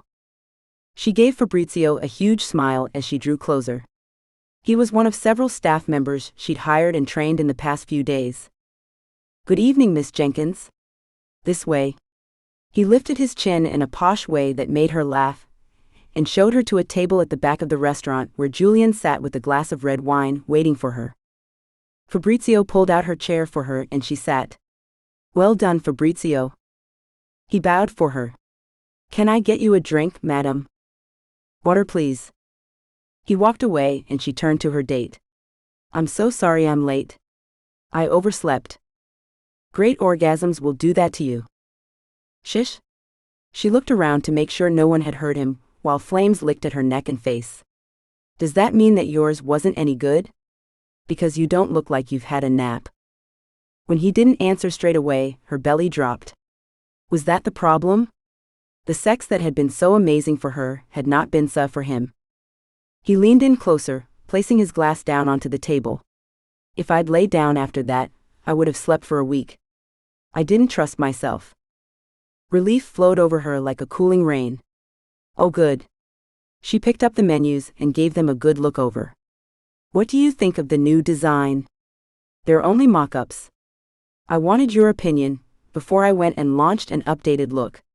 But the old one needed a desperate upgrade." She'd had a local designer put together a new logo for the restaurant and menus. "The new head chef is starting tonight, and I've asked him to make us all the specials if that's all right." She looked up at him, but his eyes were far from interested in what she said. They were downright lustful. "It looks great." She wanted to stamp her foot, but instead playfully glared at him. "You didn't even look at it." He arched an eyebrow at her. "Au contraire. I've been here for over half an hour, meeting the chef who is by far the most enthusiastic person I have met since arriving here, and studying your new menus. I like the logo, although a slightly less confusing font might be better." "I agree." She grinned and swallowed the hysterical noise rising up from her throat. He liked what she'd done. "Stop overreacting. Since when is a client's approval so important to you?" "I like the way the tables have been positioned too. Less cluttered." She glanced around at the new tablecloths, cleaned walls, and freshly steam-cleaned carpets. "Yes, it's all come together beautifully. But I did have a great building to work with." Their entrees had arrived. "I've given the chef some leeway, and have asked him to prepare some meals that he thinks will work. I'll give him 3 days, and then I'll readjust everything to suit." "Sounds like a good idea. Give him a little rope, and hope he doesn't hang himself." She knew that old saying from her father, and it was a strange comfort hearing it so far away from home. A smile spread across her face as the warmth around her heart turned her into a puddle. "Is that what you did with me, Julian? Because I must admit, you've been a lot easier to work with than I first thought." He took a drink of his red wine and picked up his fork. "I wasn't impressed that my parents hired you without consulting me, but you've been a real asset to the company, and it was stupid of me to let my pride get in the way of getting my hotel back on its feet." Her hand trembled as she reached for her water. Wow. She'd never expected him to be so honest about his own misgivings. "I don't know what to say." He chuckled, a real laugh that made a grin stretch across her own lips. His face truly transformed when he was happy, and it made her want to please him all the more. Which was silly and strange for her. Those butterflies that made her feel like a teenager on her first date. "Well, that's a first for you. I don't know who you hired, but this is delicious." Samara picked up her own fork and sampled the prawn risotto. The perfect balance of cream, salt, and parmesan spread across her tongue. The texture also divine. Him? I agree. I poached him from a restaurant on the other side of the island. One of the cleaners had said that the chef wanted work closer to home, so I made a few phone calls and we have a head chef worthy of the title. They finished their entrees and the mains were served. Another beautiful combination of flavors and textures. Well, I can't find fault with his skill or his choice of meals yet. Julian was eating his steak so fast he looked like he barely had time to breathe. But after a final forkful of greens and scalloped potatoes, he moaned and dropped his knife and fork. I think I worked up a bit of an appetite today. Despite her best efforts to put some mental distance between them, his words made her whole body squirm in her chair. Their afternoon had her achy, hungry for more of the passion she'd found in Julian's arms. You must have. The plates were taken away, and Samara poured some more water for her suddenly dry mouth. I have a proposition for you, Julian said, his words laced with a honeyed tone that made her belly twist and tighten. She pressed her thighs together and crossed her legs to dull the ache that throbbed at her center. She took another sip of her water, savoring the anticipation building in her body. It sounds like it's going to be an improper proposition. He chuckled again, but this time his eyes grew darker. It may be. We have 9 days left until you fly back to New York. I propose that during the days, we work alongside each other just as we have been, and at night we dine together and go to bed enjoying each other however we see fit. Their desserts arrived and Samara picked up her fork, slicing a thick forkful of baked cheesecake, and scooping it through the blueberry mousse on the side. A work holiday fling, so to speak? Her traitorous body jumped at the idea, but her chest tightened. Flings were not her style, and Julian was far too exceptional a man for her fragile heart to get close to. Yes. Precisely. I don't do long-term relationships, Samara. I should warn you now. She swallowed hard and tried not to show how his words chilled her. When had she ever entered a relationship with the end firmly in sight? Never. Tell me why, and don't cite our original agreement not to get personal. I think the pool today crossed us over into the forbidden zone. Julian leaned back in his chair and picked up the shortbread on his plate, biting into the crumbly cookie and chewing slowly. Samara took another taste of her cheesecake, the smooth subtlety of the lemon zest utter perfection. This chef was worth every cent they would be paying him. Okay, I'll answer a few of your questions if you answer mine. That's a fair deal. And not one she would have expected from him. Julian looked toward where the staff were talking, shining glasses and silver cutlery. Just as they should be. When he glanced back, the teasing in his gaze was gone, replaced by a bleakness that rippled out onto his handsome face. I don't enter into long-term relationships anymore, because I have just survived a short marriage and divorce. Her breath exhaled in a painful gush. That was not what she'd been expecting. A player that didn't want to be tied down?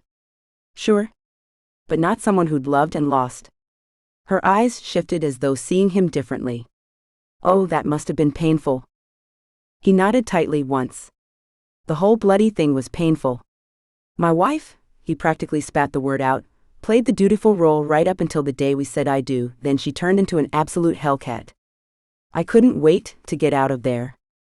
Every fiber in Samara's body wanted to tell him that not all women were like that those few bitches were the extreme minority. She couldn't deny that they did exist, she'd worked for several. But she kept her mouth shut. There was only one way to prove to a man who'd been bitten that not all women were the same, and that was lots of time and love. 2 things she didn't have to give him. Okay, thanks for being honest. Now you ask your question, Julian. His face calmed. Tell me why you only allowed my company to hire you for a fortnight. We would have paid for you to stay for 3 months. More. She shrugged. The answer is simple, really. I'd planned to have this whole year off and had saved the money to do so.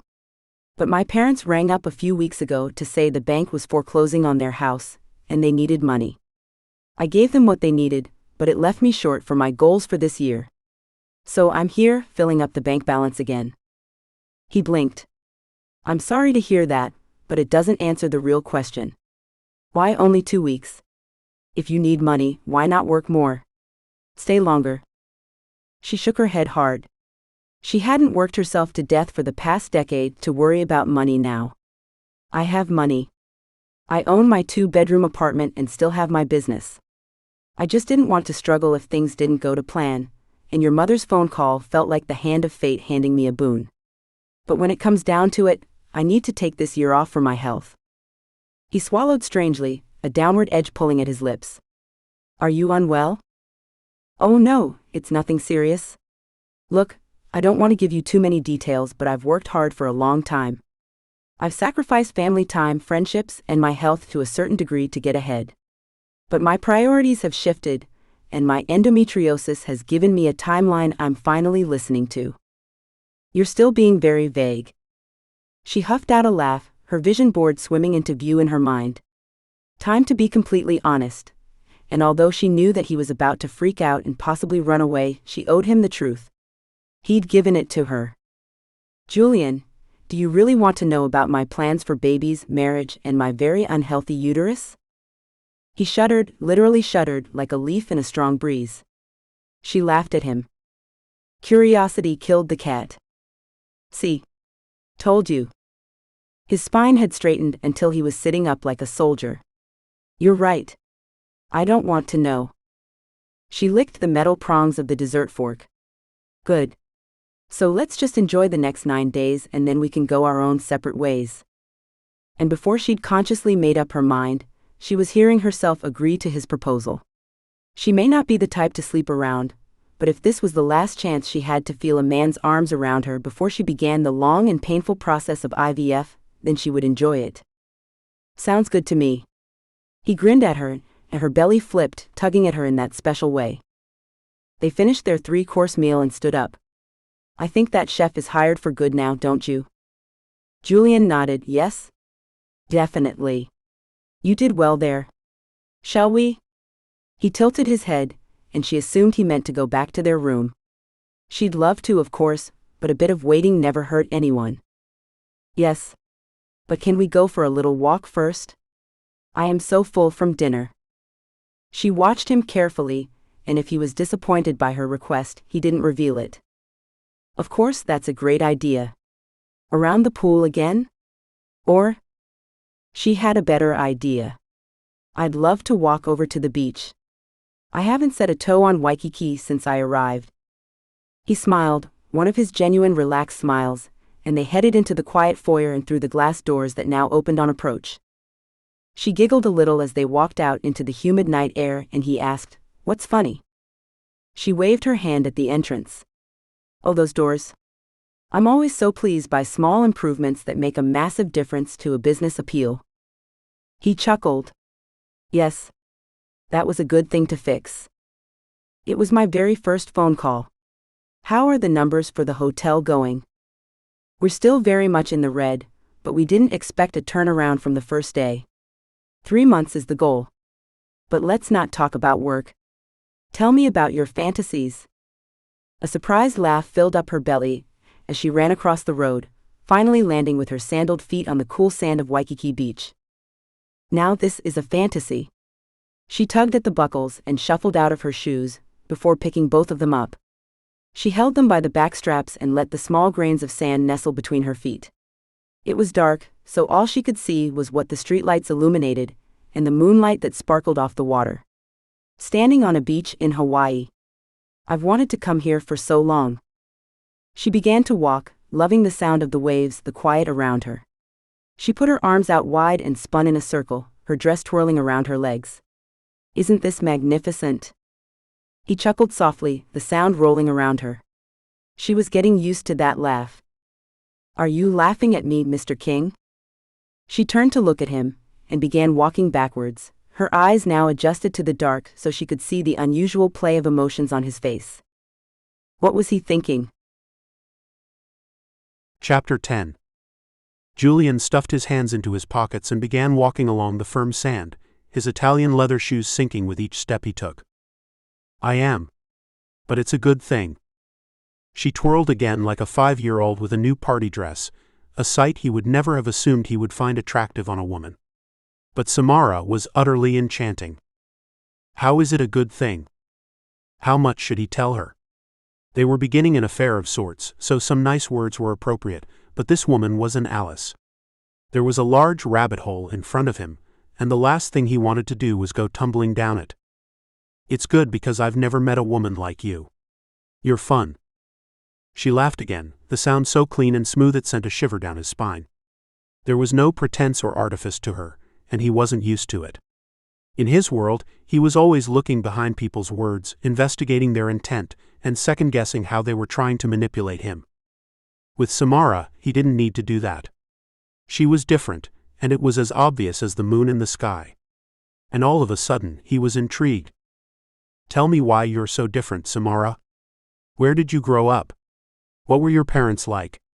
He was a big believer in making your own destiny, but science was proving just how important genetics were in making you who you were. I'm not that different. I suppose I'm a little happier or more positive than most of the people I know, but that's just me. And my mum. She's a beautiful person. But not very thrifty with money, it seems. He regretted his words the moment he saw her face drop. Well, they are actually. My dad got sick a while ago, and they had to re-mortgage their house to pay for it, and I think they fell behind on payments with him not working. They live on a big block with lots of development potential, and I think someone saw the chance to grab their house. I don't blame my parents. He cleared his throat. I'm sorry to hear that. What did he know about a single home and needing to re-mortgage to pay for medical bills? It was so far away from how he'd been brought up. So you grew up? He didn't want to say poor, but what other word was there? I grew up very happy and had everything I needed, she finished for him, dancing a little in the sand. He frowned as he watched her delight. Was it possible that this was all an act? He doubted it. Come on, Julian. Take your shoes off. And your jacket too. You look ridiculous. Why? You want to go skinny dipping? That would be the only reason that he'd be stripping off his suit. She giggled in the night air. Nope, but you've got a point. Home time? She bounced back to him, dropping her shoes and grabbing both of his hands in hers. A hand squeezed his heart from the inside, taking his breath with it. Samara stared up at him with the trust of a child, and he was undone. He pulled her closer and his lips touched hers, breathing in her scent, her warmth, her smell. Let's go back to the hotel. She nodded and bent down to pick up her shoes, taking his hand once again so that they could walk back together. It was a foreign feeling, the casual squeeze of her hand in his. They weren't on display, no one could see them.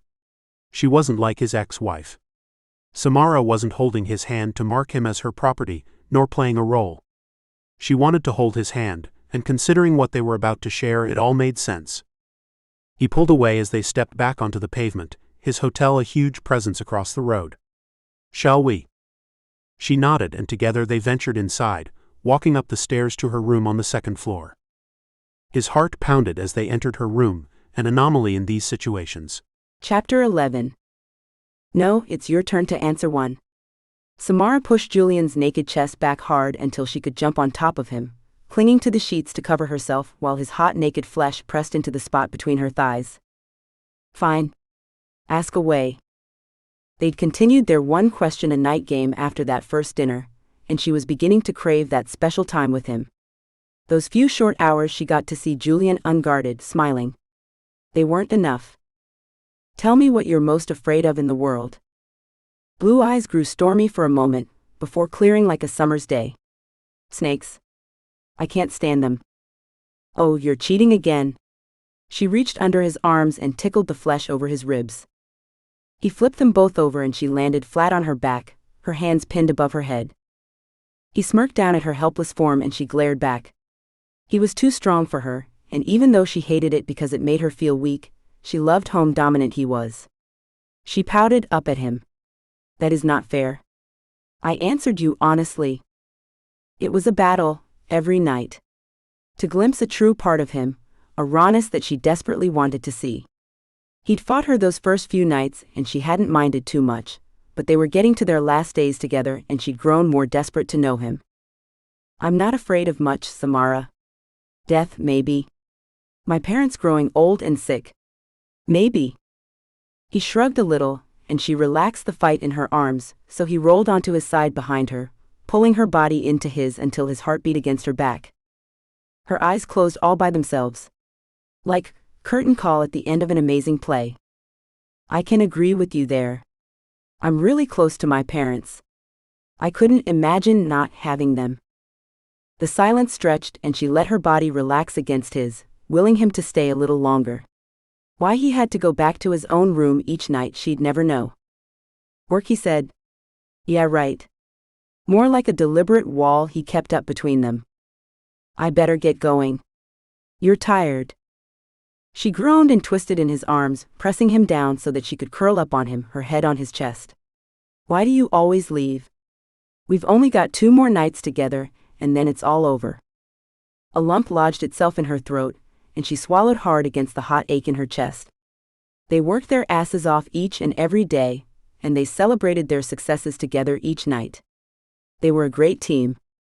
She hadn't wanted to care about the man in her bed, but she did. A lot. She couldn't stand the idea of not seeing him again. Good night, beautiful. He kissed the top of her head and maneuvered out from underneath her arms. Samara pulled up the coverlet and arranged her pillows for sleep. How did he made love to her with such passion and skill, and then leave her straight after? Her body was still buzzing from the orgasm he'd bestowed on her.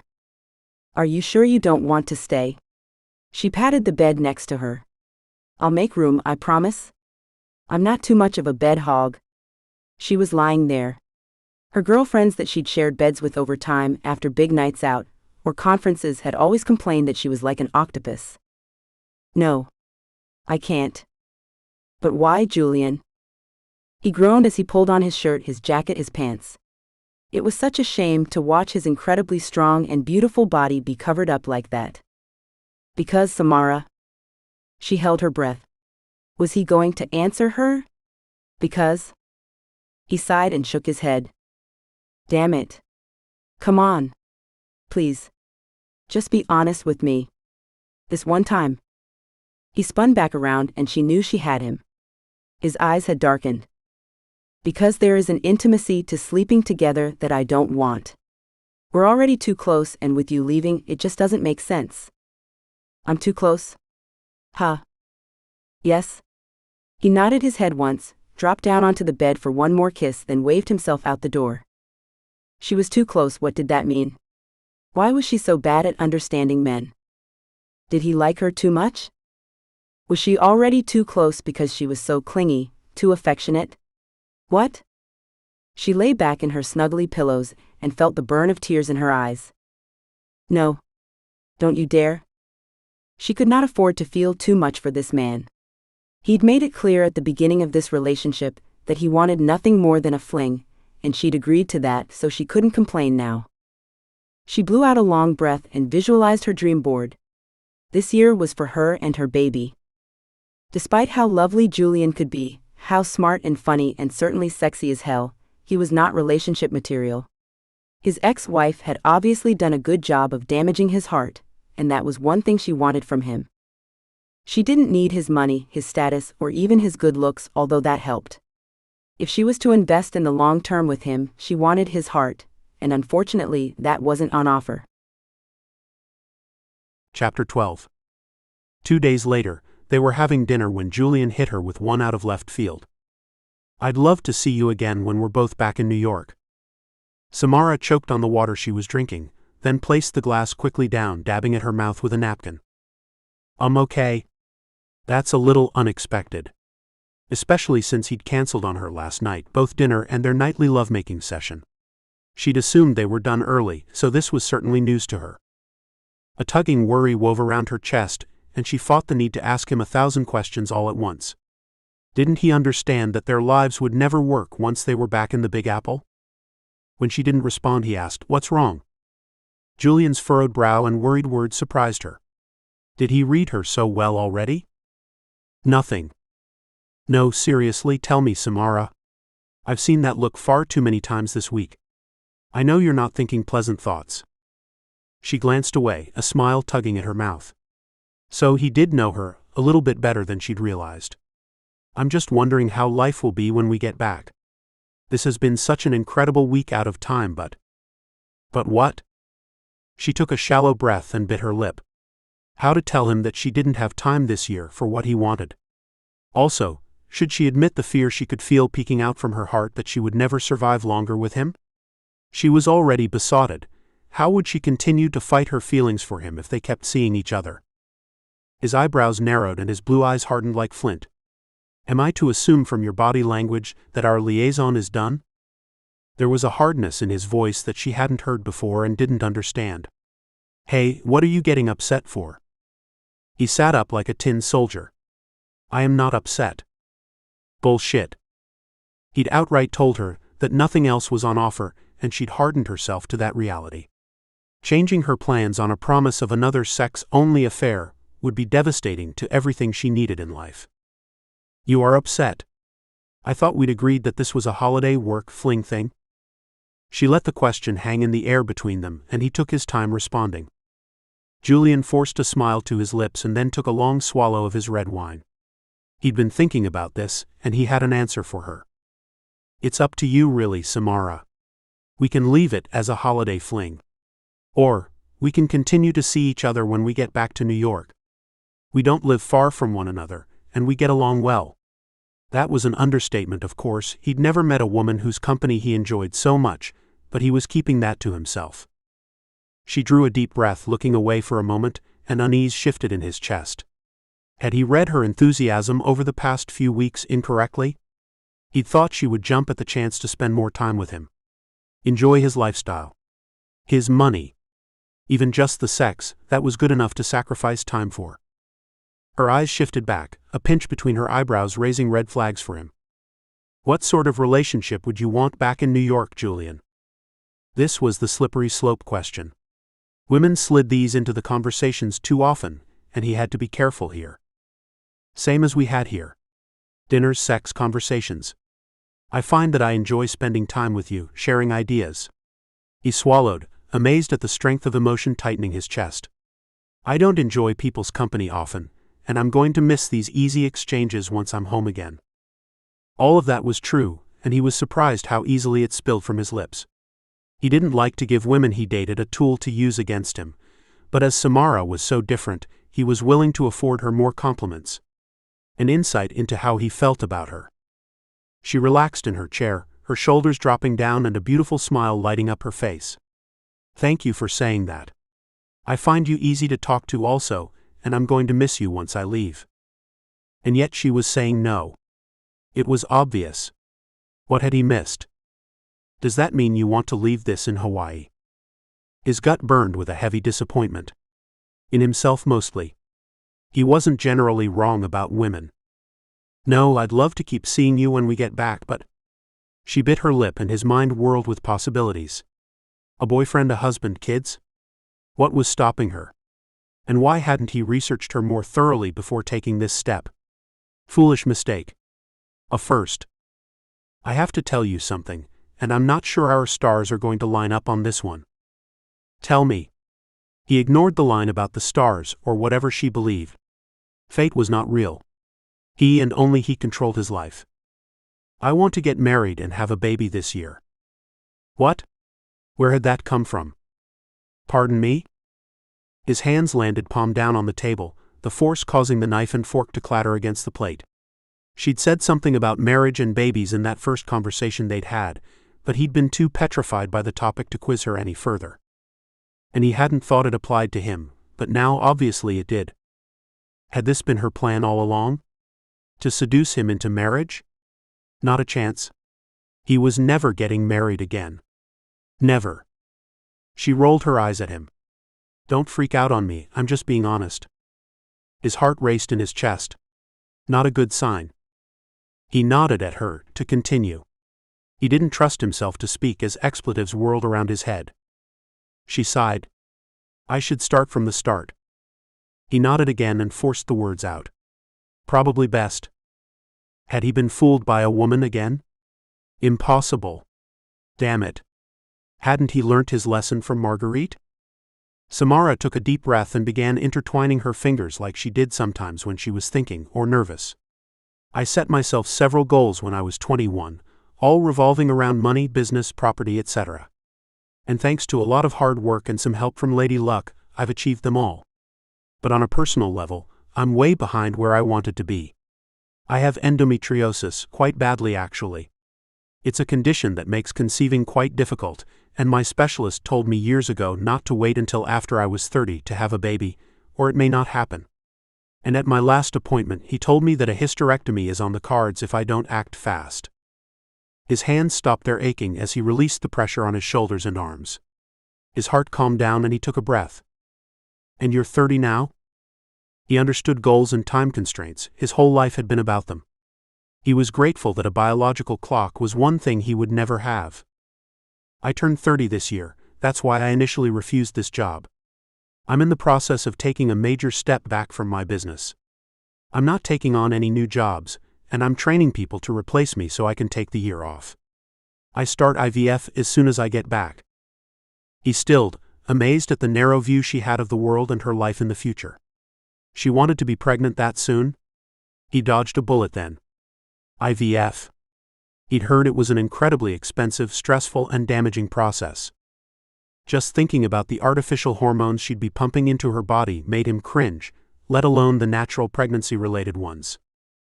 IVF? With who?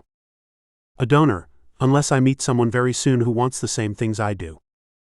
As if any guy would be able to get up to speed that fast. She had no hope of achieving that goal. And if you meet someone but he doesn't want kids? She shrugged, a soft smile tugging at her full lips. I believe very much in the universe sending you what you need. Well, that certainly isn't me. He cleared his throat, waiting for the cloud of disbelief to unfog his brain so he could speak. This woman, whose dreams were literally his worst nightmare, sat before him. He should run screaming from the building. However, the fact that he may never see her again was tugging at his heart with unnatural pain.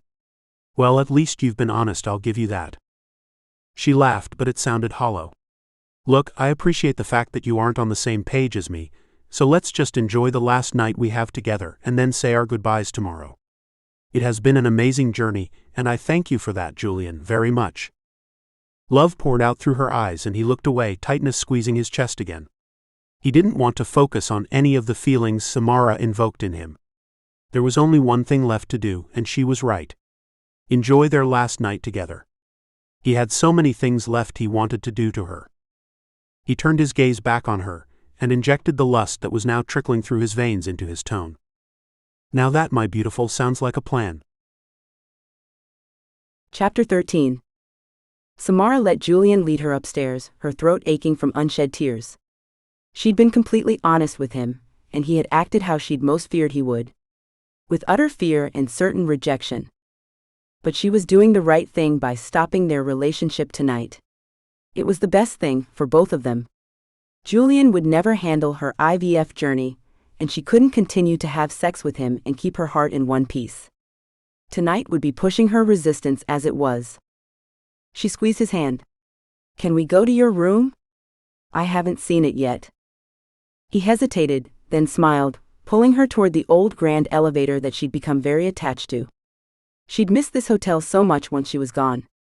She'd grown attached to everything and everyone. Her pride at seeing the transformations that took place every day filled her to the brim. Sure. Why not? He pushed a penthouse button, swiped a card she hadn't seen before, and they glided up the old shaft. I was scared to death the first time I rode this elevator, Samara confided. He smiled. But you got that fixed up pretty fast, didn't you? She nodded. Safety first. That statement quietened them both down. They had been safe. Very safe. They'd gone through a box of condoms this week. Except for that first time in the pool, of course. The elevator ground to a halt, and the doors dinged open straight into the apartment. Very impressive. Who did this renovation? It was huge. Large modern kitchen, a living space that was bigger than her entire apartment at home, and she assumed it had several bedrooms. Wow. This is incredible. Why didn't we spend more time in this room? She walked over to the large windows that gave her a bird's eye view of the city. Waikiki is very pretty, isn't it? Yes. It is, he answered, ignoring her question about why they didn't spend more time in his room. He walked up behind her, and slid his arms around her waist in a comforting gesture she would miss. "What shall we do tonight? Make love in the spa, perhaps?" "Oh, spa." She twisted around and noticed a strange disappointment on his face. What was that? Perhaps he'd brought other women here, and they'd responded to all the wealth in a similar way. "Actually, we've already done the water thing.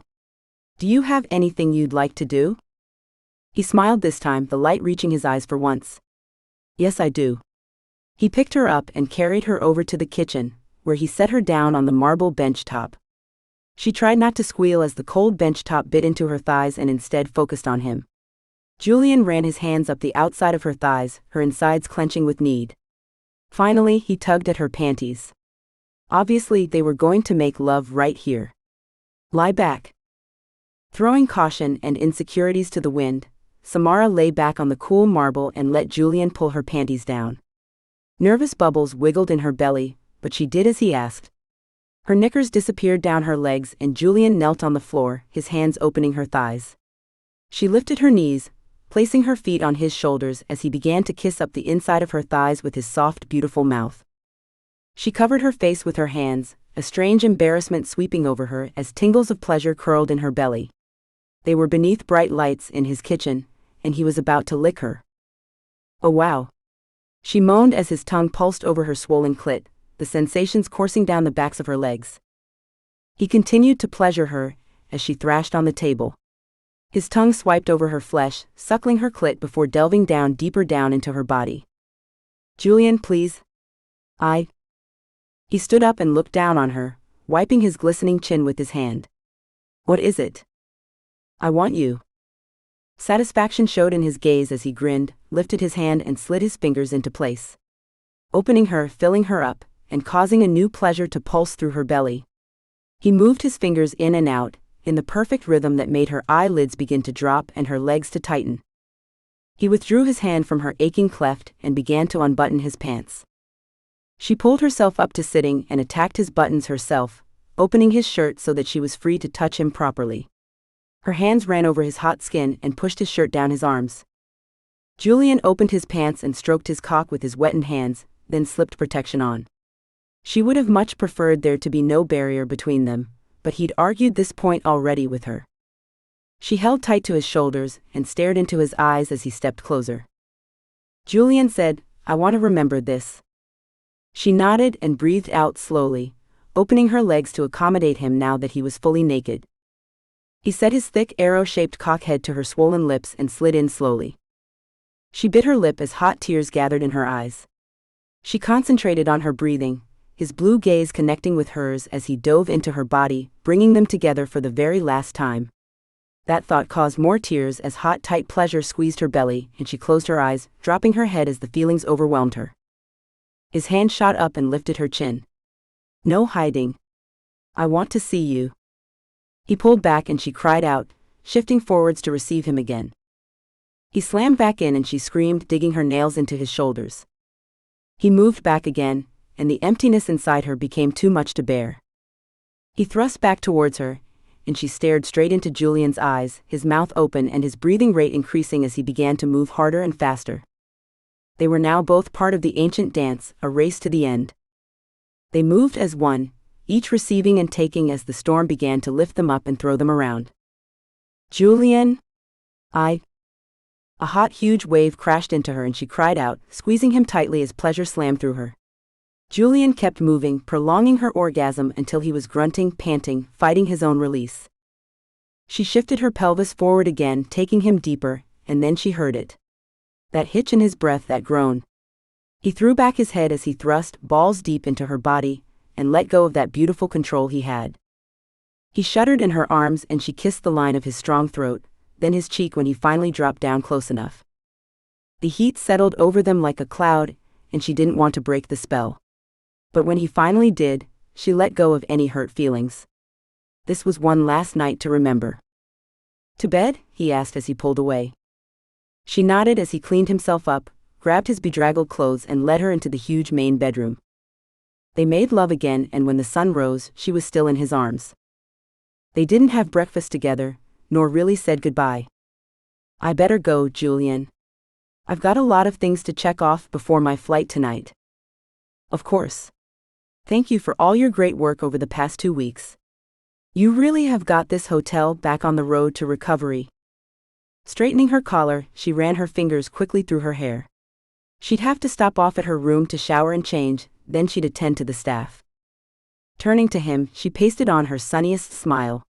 She'd done a great job, even if she did say so herself, and had a better time than she'd ever imagined. It has been an honor, Julian. This job has been an incredible experience. The new managers are all very qualified for their positions. My handbooks are all being printed and should be here this weekend, and I'm only a Skype call away if you need anything else. Something she'd made sure everyone in the hotel knew.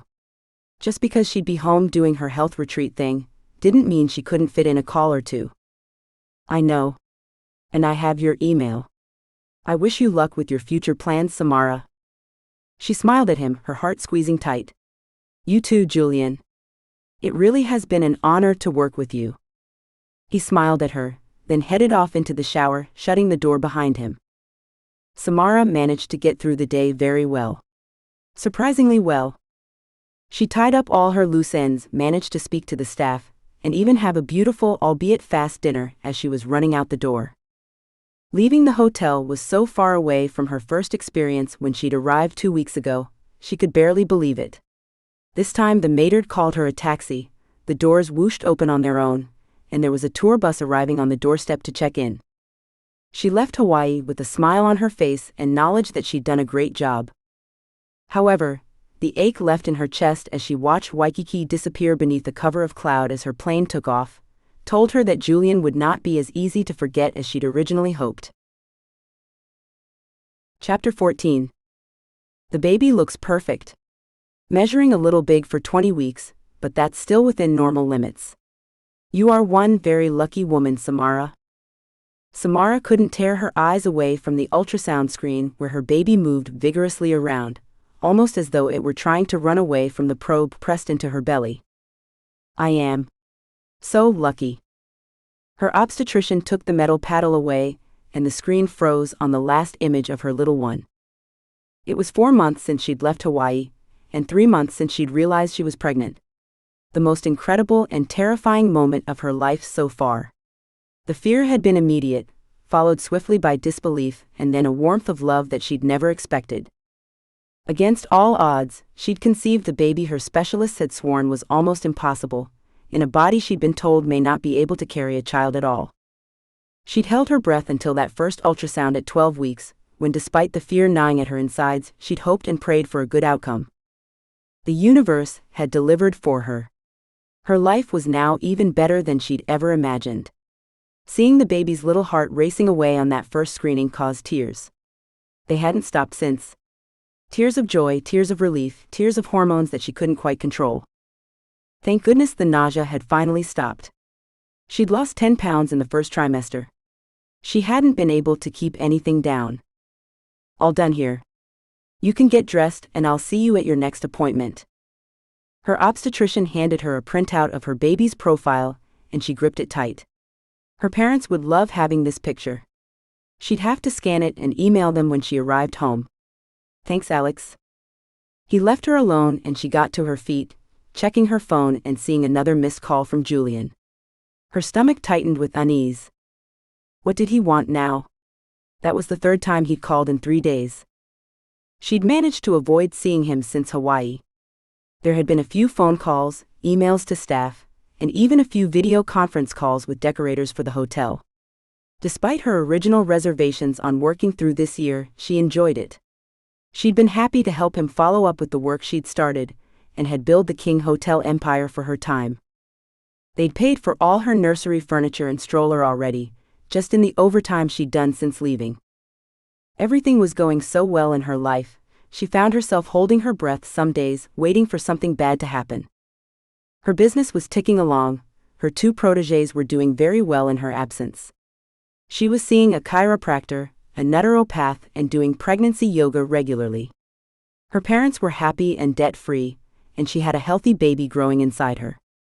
Everything was perfect. Her phone tinkled, and she glanced down to see Julian's ID once again. She groaned and switched it off, throwing it into her handbag. She paid the doctor's bill with a swipe of her credit card and made her way out of the clinic. Julian couldn't find out about her pregnancy. He'd made it very clear that this was never on the cards for him. And yet, no matter how often she told herself that she was doing the right thing, the guilt she felt every day at keeping it from him ate at her heart. She wanted to tell him so much. But she was terrified too. Would he be angry with her? More than likely. Would he demand DNA tests? She shuddered at the thought. Would he never want to see her again, or worse, would he demand his parental rights? No. She wouldn't lose her baby. It was not an option. She walked the few blocks home, stopping for a soy latte, her one for the week. She'd cut back on most unhealthy foods, but she just couldn't give up her little bit of chocolate and caffeine. Her reflection beamed back at her as she passed by the many sky-rise buildings. She wore a coat today to stave off the fall chill, but her figure-hugging navy dress beneath showed her basketball bump nicely. She smoothed her hand along her baby and kept walking, a list of emails that she needed to send off running through her head.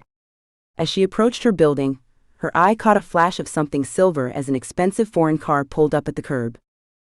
Rummaging through her large Hermes bag for her keys, she turned away toward her building. It was such a luxury to have a car in New York. The street was littered with yellow cabs and not much else. Samara? She froze, her fingers still clinging to the keys in her hand. She knew that deep, cool voice too well. Panic ensued, with her heart stumbling to the starting blocks and then racing off. Ants crawled all over her skin with feverish pace. Her belly. She wrapped her coat around herself and tied the belt as tight as she could. When she turned around, she'd managed to plaster a smile onto her face, but her knees were trembling where she stood. Julian King. The man of her dreams. Literally. His blue eyes, hot words, and incredible love-making skills still haunted her nightly hours. He stepped in front of her, his eyes wide, his hands outstretched. You are one hard woman to find. Hardly. I didn't even think of moving apartments. She laughed and leaned forward as he drew her close. His lips touched hers with a soft kiss that lingered, a shiver caressing her spine as her eyes dropped to half-mast. Don't let him know. She pulled back and held her bag in front of her belly, trying not to look as obvious and awkward as she felt. Not really. I've answered all your emails and most of your calls. But I've been busy too, and the hotel seemed to be ticking along just fine. Anyway, Julian, how are you? Long time no see. She was forcing it, and when his mouth dropped into a displeased frown, she knew she was blowing it. Big time. What's wrong, Samara? Have I interrupted something? Are you meeting your boyfriend or someone? He looked behind him, as though expecting a man to materialize. She laughed, forcing out the sound. Of course not. I was just sorting out lists in my head. A bit distracted today. How are you? How's the hotel going? Trey has sent me photos, and I've seen lots of good reviews on TripAdvisor. It had made her proud to see so many people flocking back to the hotel she'd helped rebuild. And you've got your money, of course. His tone was flat and it made her gut twist. Yes, she'd received the bonus she'd been promised if the hotel performed as they'd wanted within the first quarter. Mrs. King had been very impressed with the changes. Yes, I did. Thank you. Julian glanced up at her building. Can I come up? He took her elbow and turned her. Her feet moving despite her brain telling her to stop. Ah, no. It's not a good time. Julian stopped, his hand falling away from her elbow. You have met someone. No. It's nothing like that. I just want to keep things as they were left. Clean cut. Well, I don't. Let's go. I hate talking on the street where everyone can see us. He kept walking, and somehow she followed along with his plan, opening the front door to her apartment building and got into the lift before she could think of a better way of putting him off. He pushed the button for her floor and she rolled her eyes. He knew where she lived. She wouldn't have been able to avoid him even if she'd convinced him to go away today. It was pretty obvious he would have come back and knocked on her door. Damn. I should have said I had a new boyfriend. He would have left then. When the elevator opened, she walked out into the hall and fumbled with her keys. Julian? What do you want? I really do have lots to do today. I have another proposal for you. A better one. So, if you don't mind, I'd like a coffee and to sit down with you and talk about it. His tone brooked no argument and her brain went to mush. She twisted and held the key out, managing to get it into the hole and turning the knob to let her back into the apartment. She held her breath as she did a quick scan of the furniture. No. Nothing baby-orientated that she could see. It was all tucked away in the nursery. Coffee, you said? She walked over to the kitchen and turned on her coffee machine. She hadn't used it in months. The aromatic smell that had once made her practically moan with delight now made her belly churn.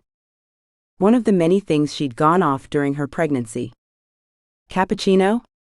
She put the pot into the machine and heated up the milk, her heart fluttering away like a caged bird. How was she going to get him out of here? She made his drink and turned around, pushing it across her crowded benchtop. Her back was sweating and she was dying to take her coat off, but the last thing she wanted to do was expose her pregnancy. What can I do for you, Julian? His eyebrows did that odd dance when he was surprised by her and wasn't sure what he should say. I wanted to see you, what's wrong with that? You've been avoiding my calls and I wanted to check on you, make sure everything was okay.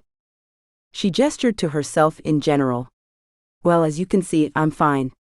Traveling along my journey. The corner of his mouth kicked up in a cute smile she remembered so well, and her tummy fluttered at the sight. You're such a hippie. She shrugged and crossed her arms over her chest. Yeah, well, I'm me. And you know that. I do. And that's why I'm here. You look different. You have no idea. Well, I feel different. I'm finally looking after myself as I should. So please, I have a shower calling to me and a conference call later on. Our business is done, Julian. He was still staring at her, his eyes surveying her body, skimming over her breasts and lower. She looked down and realized crossing her arms beneath her breasts had caused her coat to tug against her belly, exposing her curve. Oh no. Chapter 15. Was that the reason she was still in her jacket? Her cheeks flushed pink with the warmth of the room. She was hiding her belly from him. But why? Julian swallowed the acid in his throat, his eyes lingering around the soft swell of her lower abdomen. Her jacket gaped open, revealing. You're pregnant. The words came out like gunshot in the room. His hands began to shake as he picked up his coffee cup and took a sip, ice running through his veins, vanishing all remnants of heat. Had she gotten herself knocked up after she returned to New York? With IVF as she had planned? Or was it his? Whose baby is it, Samara? His brain calculated the dates, 4 months, 1 week since she'd returned to New York. He had no idea how pregnant she looked, but he was going to find out the truth, so help him. Why was she stammering? The question wasn't that difficult, and definitely indicated a hole in her usual immediate honesty. Julian, this is my baby, there is no father. Anger boiled in his gut like a turbulent sea. He pressed both palms into the cold marble of the bench top, glaring hard at the woman he thought he could trust, who wouldn't lie to him about something so important. It's mine. Isn't it? She didn't move, but every instinct in his primitive hunter sensed the fear, knew the truth. No. He spun away from her, his hands clenching into fists. For fuck's sake, Samara? How the hell did this happen? She was a liar. A goddamn liar. Like every other woman he'd ever met. He'd thought she was different. How could he have been so wrong about a person? Once again. Classic fool. Calm down, Julian. I told you. This baby is my choice. There is no father, no obligation. You need not do anything. Need not do anything. The words reverberated around his head like the echoes in a cave. A coldness washed over him, straightening his spine to an iron rod. Had she just admitted that the baby she carried was his? What happened to the IVF she'd wanted to begin? Not to mention her supposed infertility. He'd actually felt sorry for her about that. For months after they'd split. How on earth did this even happen, Samara? You said you were on the pill. That you were beginning IVF soon, because getting pregnant naturally wasn't possible for you. What other lies have you told me? She blinked a few times before flicking her hair over her shoulders and placing both hands on her hips. The move made her coat spread wide and his gaze dropped to her swollen little belly. I've been on the pill for 10 years for my endo. I went off it a couple of weeks before I met you, on doctor's orders, so I could start the IVF process. And I was told I might never conceive naturally. So when he didn't pull out in time in the pool and she told him she was on the pill. So you outright lied. He turned away. Every woman he'd ever met had deceived him, but this was the worst ever. Holy Mother in heaven. A baby. She touched his shoulder and he flinched, but he couldn't stop himself from turning around and looking at her flushed face. I didn't mean to mislead you that time in the pool. I was all blissful and post-orgasm when you asked, and I just answered without thinking. He glared down at her, his jaw aching from the tight clench he had on his teeth. That's your excuse? The orgasm made you do it? Why would you even keep it when you found out? When her eyes widened in horror, he looked away, unable to watch her outrage spread across her beautiful traitorous face. He knew why she'd kept the baby when she found out she was pregnant, without an expensive IVF process. This baby had been her yearly goal, her plan, and he'd fallen for it, hook, line, and sinker. She finally removed her jacket, revealing her gorgeous body and the protruding belly that his genetics had contributed to. She stared at him as she stroked her stomach with both hands, her fingers running up and down in a rhythmic, loving pattern. Because I believe in the universe and the laws of attraction, Julian. I wanted a baby this year, and was willing to go through IVF alone to achieve it. This was meant to happen. I just know it. This is the baby I'm meant to have. The heavy, angry pain that ripped through his gut rippled up and out, filling his arms with a tension that mimicked the need to fight against the stress attacking him. You're meant to have? Didn't you even consider whether I should be asked how I feel? How selfish could you be, Samara? She dropped her arms and turned her hands up. I'm telling you now when I could have lied to you. Told you it was a donor sperm baby. You made it very clear that night we had dinner that you had no interest in marriage, a family, or even a proper relationship. Why would I burden you with this information when it's the furthest thing from your life plan?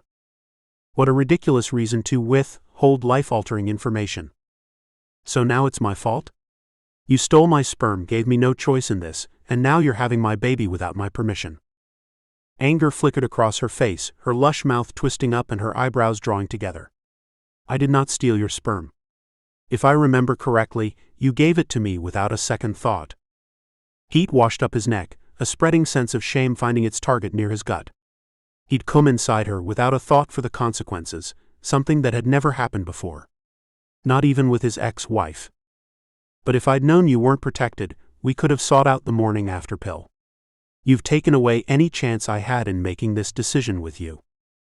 Her hands went to her small belly, cradling it protectively as she slowly took a few steps back toward the door. I need you to leave, Julian. Just pretend this conversation never happened. She held open the door to her apartment, and he stared at her. Are you serious? She nodded once. Absolutely. I didn't want you to feel trapped or hurt or anything. We had a good time in Hawaii, but we're home now and you can go back to your own life. As if he could or would do that. But she obviously didn't know him well enough to know that. He marched straight out into the corridor, his back ramrod straight, his nails digging into his palms and rolling waves of nausea. A baby. His baby. Not his baby. Hers. Chapter 16. Oh shit, oh damn, oh crap, oh no. In her hand, Samara held several white pieces of paper. All of which was going to cause a disaster in her life. Julian wanted a DNA test. He wanted his parental rights, and worst of all, he wanted her to marry him. Marry him? What sort of man put a proposal in a lawyer's letter, coupled with a very insulting DNA test suggestion? If he didn't think the baby was his, why was he bothering to even offer her marriage? Oh, you bloody bastard. Hot, angry tears blurred her vision as she paced her newly carpeted lounge room. He couldn't do this, surely he couldn't. A short phone call to her lawyer later and she realized he could. Ask for his parental rights, absolutely. Make her marry him? No. Samara lay on her bed and cried, gut-wrenching, painful sobs. The baby she'd longed for, wished for, and prayed for would soon be taken from her. No. She fell asleep somewhere through the night, only to be woken by a doorbell well after sunrise. Blinking her eyes awake, her clock read 9:10 a.m. Who on earth would be banging on her door this early? She pulled herself out of bed, nausea swimming in her gut and rising in her throat. She grabbed for the crackers on her bedside table, chomping on one of them as she slowly climbed to her feet. She tried to swallow, but her mouth was too dry. Yuck! The banging continued, and she called out, "I'm coming." After what felt like forever, she finally made it to the front door. Samara squinted through the key lock to see the devil himself standing on her stoop, red horns and a swishy tail present. Pressing her lips into a thin line, she grabbed for the door. She unlocked it with banging precision, and pulled it open to glare at him, before she'd even thought about the intelligence of that decision. "What the hell are you doing here?" He had the grace to look bashful, his eyes averting to the ground. "Can I come in?" She bit her tongue, the litany of curses she wanted to hurl at him ready to jump at a moment's notice. But there was a bashfulness to his submissive stance that made her hold her tongue, and instead, she just stepped back and waved him in. Only then did she notice the bouquet in his hand. "These are for you." Again, her first reaction was one of violence, but she'd never been one to take her anger out on poor defenseless flowers. She snatched them from his hand and marched over to her kitchen bench. "Thanks. Shut the door behind you." The crystal vase her mother had bought her as a housewarming present sat on the top shelf, and was the perfect size for her flowers, of course. She pulled it down, filled it with water, and began arranging them.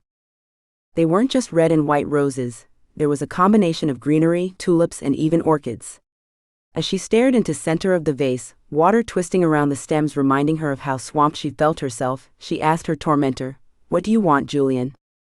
He pulled out a bar stool and sat down at her kitchen bench. "I want us to talk." Her head snapped up and she narrowed her eyes at him. "Talk? Don't you think your lawyer's letter said enough?" He shook his head and held up his hands. "No, it didn't, and I apologize for that.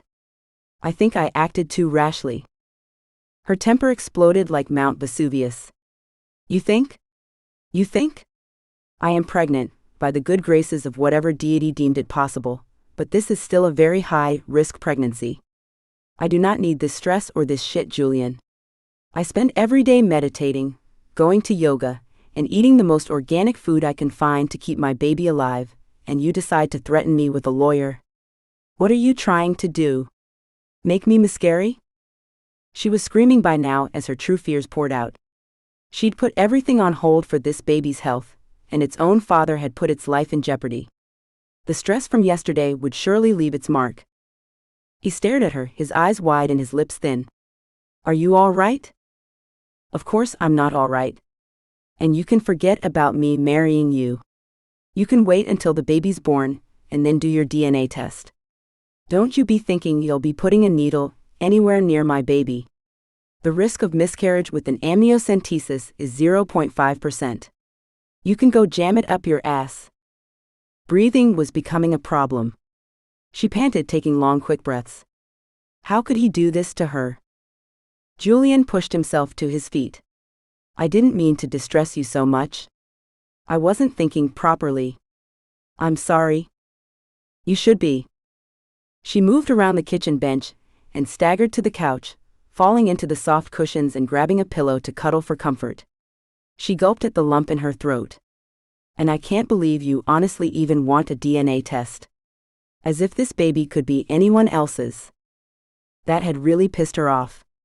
She hadn't slept with anyone in months before she'd met Julian, longer if she was truthful. Accusing her of being a slut was hitting way below the belt. Julian sat down in the couch opposite her, his mouth tight. That wasn't my idea.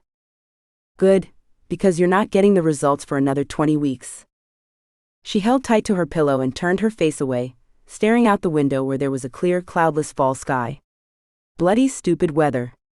Where was a hurricane when you needed one? Maybe it could blow Julian right over a rainbow. I believe you, Samara.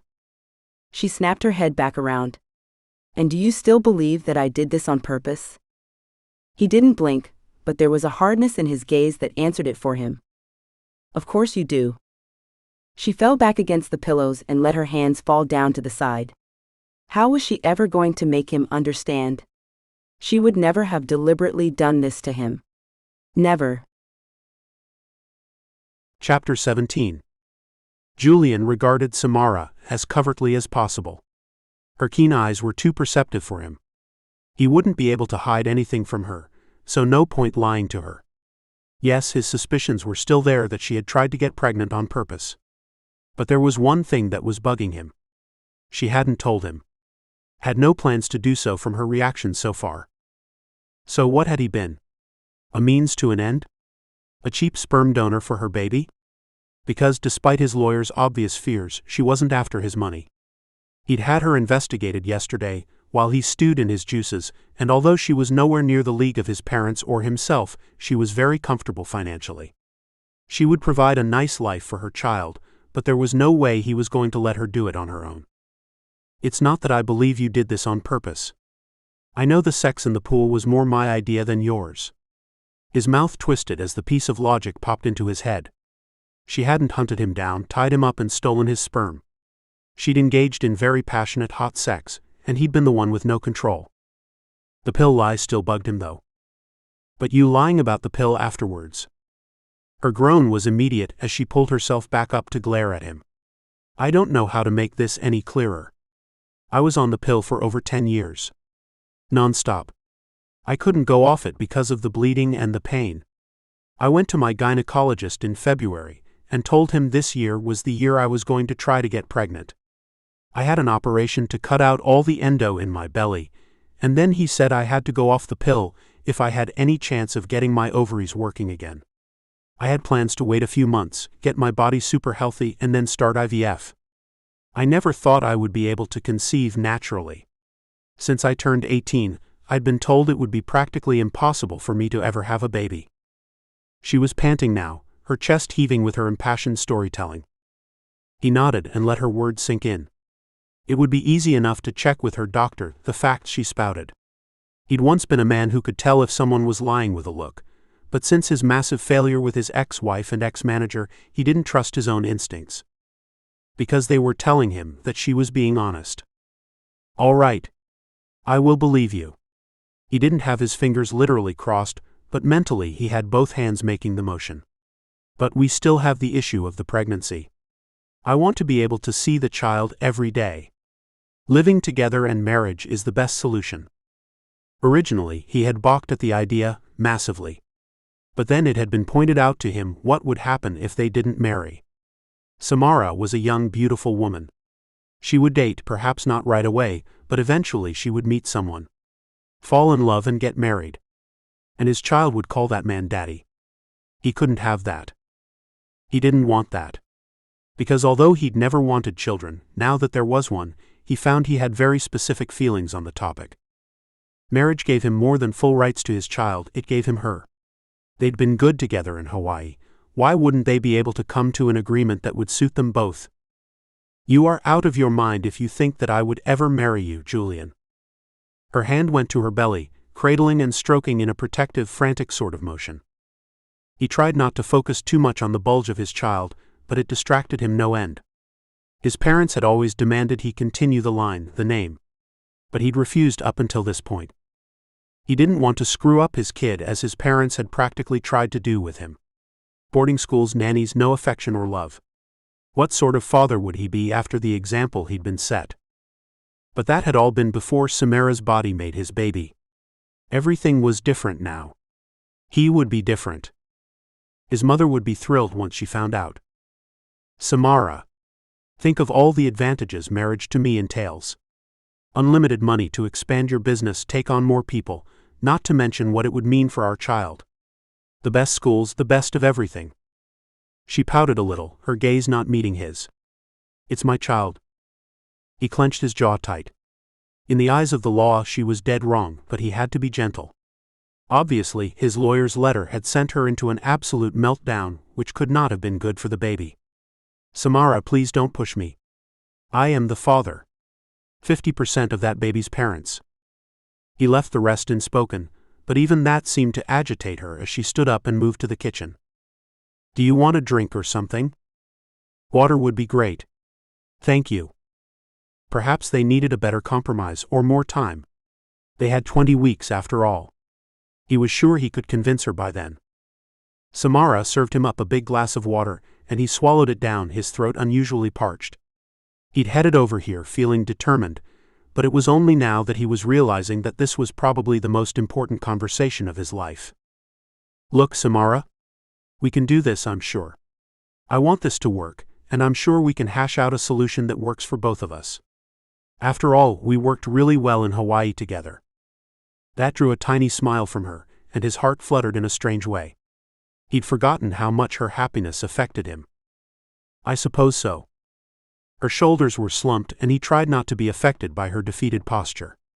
The main reason he'd hunted her down after so long was because he wanted her in his life. She was normally such a unique person. So vivacious and lively, happy. This sadness didn't suit her at all. "All right." He thought fast. What were his options? "Well, I will look into buying an apartment closer to here, maybe even in the same building. That would give us more time together." She raised her head, her clear eyes watching him. "Sorry. Do you mean you want to spend time with me now? Or us when the baby's born?" "Probably better to start looking now. The market around here is tightly held." She had bought in a nice area, and he admired her for that. "Yes. There's great schools too." She reached over to her bag and began riffling through it. His stomach dropped with worry. Was she going to throw his lawyer's letter literally in his face? That had been a dumb idea. He'd realized it pretty much as soon as the letter was sent. Aggression and lawyer letters were not the way to deal with a situation like this. Here's some of the pictures the doctor took on Tuesday. She passed him 2 small black and white photos, and for a moment he didn't know what he was looking at. Just blotches of white and out-of-focus shapes. "There's the head and nose," Samara explained, running her fingernail over the picture. The photo transformed, and suddenly Julian could see a baby. Oh my God! He couldn't believe it. There was a whole person in the photo, and he hadn't even seen it. "The doctor asked me if I wanted to know the sex, but I didn't. I like the surprise." He just nodded, not caring about that. Up until 2 days ago, he wasn't having a child at all, so its sex wasn't important to him. She pressed on. "Do you care what it is?" No. Not at all." He tore his eyes away from the picture, and slowly placed it down on the table. A baby. He really was going to have a baby. His throat tightened and his chest began to squeeze tight, the air in the room thinning out so he couldn't breathe. I think I need to go. But can we organize a lunch or dinner? Sometime when we can talk." So many things to sort out. He needed to change. Everything. His life did not suit a child. "I have a hospital appointment next week if you want to come?" she asked, her voice a little anxious. "Why not? In for a penny, in for a pound." It would probably help him understand how this had all happened in the first place. "Yes. I would love that. Email me all the details, yeah." He was not coping suddenly, and he needed to get away. Guilt or pure panic, he wasn't sure which, but they were chasing him and he couldn't get away fast enough. He turned toward the door when he saw the flowers, and he realized why he'd come here in the first place. A calm washed over him. He would change. He was sure he could. He swiveled back around and injected as much sincerity into his tone as possible. "Please ignore everything in that lawyer's letter. We can work things out ourselves and we have time. There's no rush." She nodded, her eyes a little shiny. "Thank you. I appreciate that." He nodded once more and left, his thoughts and feelings whirling around in a big mess that was quite cathartic. He had to let go of his preconceived ideas and get on board with this new plan. For the first time since he'd found out about the baby, he was beginning to think that things might actually be okay. She was a sensible woman, and he'd forgotten that in the stress and hassle of the past few days. Perhaps his luck with women and people had finally changed. Chapter 18. He was late. She told him not to be late. Samara Jenkins. Her name was called by the nurse, and with anger gripping her stomach, she pushed herself to her feet from the hospital waiting room. The doors of the lift opened with a melodic ding, and Julian rushed out. "I'm sorry I'm late." He looked properly contrite, and she was surprised about how quickly her anger dissipated and happiness filled her. She was actually very relieved to see him, and that surprised her. She'd spent the week trying to come to terms with the fact that she would now be sharing her precious miracle with another person, and although it initially stung, she was warming to the idea that her child would have both a mother and a father who loved them. "It's okay." He smiled at her, and they both walked over to where the nurse was directing them into one of the suites. They sat on the leather chairs, and her obstetrician walked in. "How are you today, Samara?" "Good, Alex." She indicated to the powerful man in a suit next to her. "This is Julian King, the father." She gave her obstetrician credit. He didn't blink an eye, simply turned to Julian and shook his hand. "Nice to meet you. I'm Dr. Alex Liliak. You must be excited about your little miracle here." Julian's smile was forced. "I was surprised, to be honest. Samara told me that she believed she couldn't conceive naturally." She resisted the need to roll her eyes. Let him ask his questions and check if she was being completely honest. She'd never lied to him, not on purpose anyway. Alex sat down and stared straight at Julian. By all accounts, she shouldn't be able to. I'd estimated at least 3 rounds of IVF, and then perhaps a surrogate if she couldn't carry to term. Samara is amazingly healthy, and so is the baby, considering the limitations of her body. Julian nodded and swallowed. If he had any more questions, he kept them to himself. "Would you like to take a quick look at your child?" Julian nodded, and Samara stood up and lay down on the doctor's table. Alex grabbed his small ultrasound machine, applied the clear lubricant to the head, and ran it over the swell of her belly with gentle proficiency. The baby's image popped onto the screen and her heart thumped in happy bliss. "There you go, Samara. Beautiful, clear image. Nice strong heartbeat." Julian was hovering around, and his eyes were transfixed on the screen. "Is everything okay?" he asked, his voice a little strained. "Yes. So far so good," Dr. Alex said, his fingers tapping on the buttons as he measured the length of the baby's spine. "But there could be problems?" Julian asked, twisting around and looking at the doctor with concern written into the many wrinkles on his forehead. "Yes, there can always be problems, and with Samara's past surgeries and history there are risks. But we monitor her every week, and we're hoping for a good outcome." "Yes. I can't wait," she agreed, focusing on the beautiful natural birth she wanted in her mind. Visualization was key, and the doctor had said that he would support her in her attempt. Dr. Alex checked her blood pressure, weighed her, asked a few more questions, then they were out the door. Samara tugged her scarf tighter around her neck. Winter was on its way. "Thanks for coming, Julian." She turned to see that strange look on his face again. She laughed, enjoying the glazed expression that clearly indicated that he was speechless. He shook himself. I? Would you join me for dinner?" Him. Where would this go if she agreed to dinner? Know where she wanted it at the moment. "I'm not sure, Julian. If we are going to co-parent, that is one thing, but if you are trying to make a relationship between us work, I'm not sure that's ever going to happen." His jaw tightened visibly, and she knew that she had her answer. He wanted a proper relationship, or at least an attempt at one, and she wasn't sure they'd ever get past the scars that had already been sliced and badly healed. "Julian, I'm not sure you will ever trust me how I need to be trusted, and I don't think I'll ever quite believe you're here for any other reason than an unwanted baby. It's a mess." He shook his head, reaching out for her hands, and she let him take them. "What do I need to do to convince you to at least give us a chance?" She glanced to the side. What would it take for her to trust him again? She had no idea. "There's lots of things and yet nothing specific. I don't know what to say. I don't even know how we're going to work out custody arrangements." "Stop talking like that. I don't want to discuss custody. Forget about the baby, if you can, for 1 minute. I came back for you, Samara. I waited and waited, hoping you'd call, come visit, anything. Finally, I couldn't stand it any longer and I found you. Don't you understand? I want you. His eyes were so sincere, and his words were every bit as beautiful as she'd imagined in her most secret of fantasies. But how to believe him? Julian, I don't want you to be so closed up and secretive all the time. If there's even a chance that we could make this work, I need you to open up.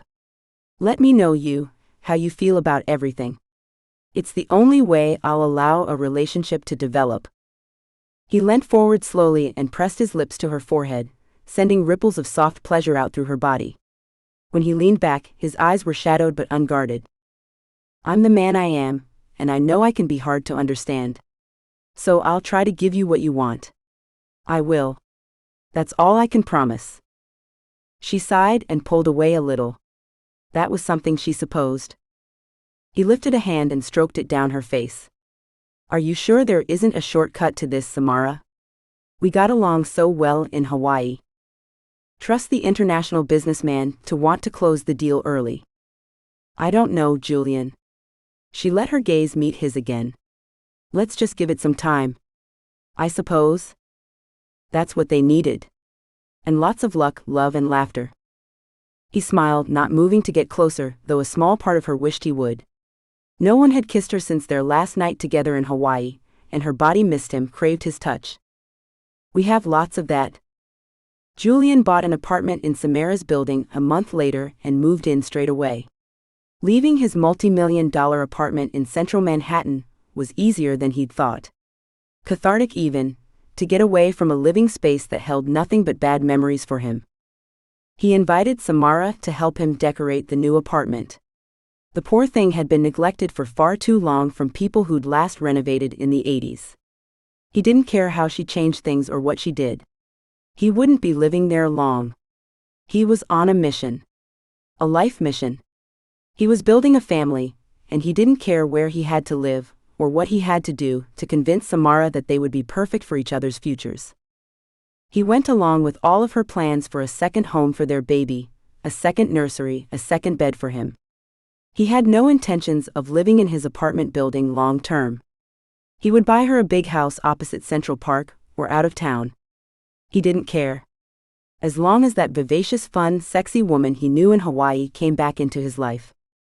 Because he missed her, the Samara who had so enchanted him for the 2 short weeks he'd enjoyed her presence. And he only realized it as she began to re-emerge.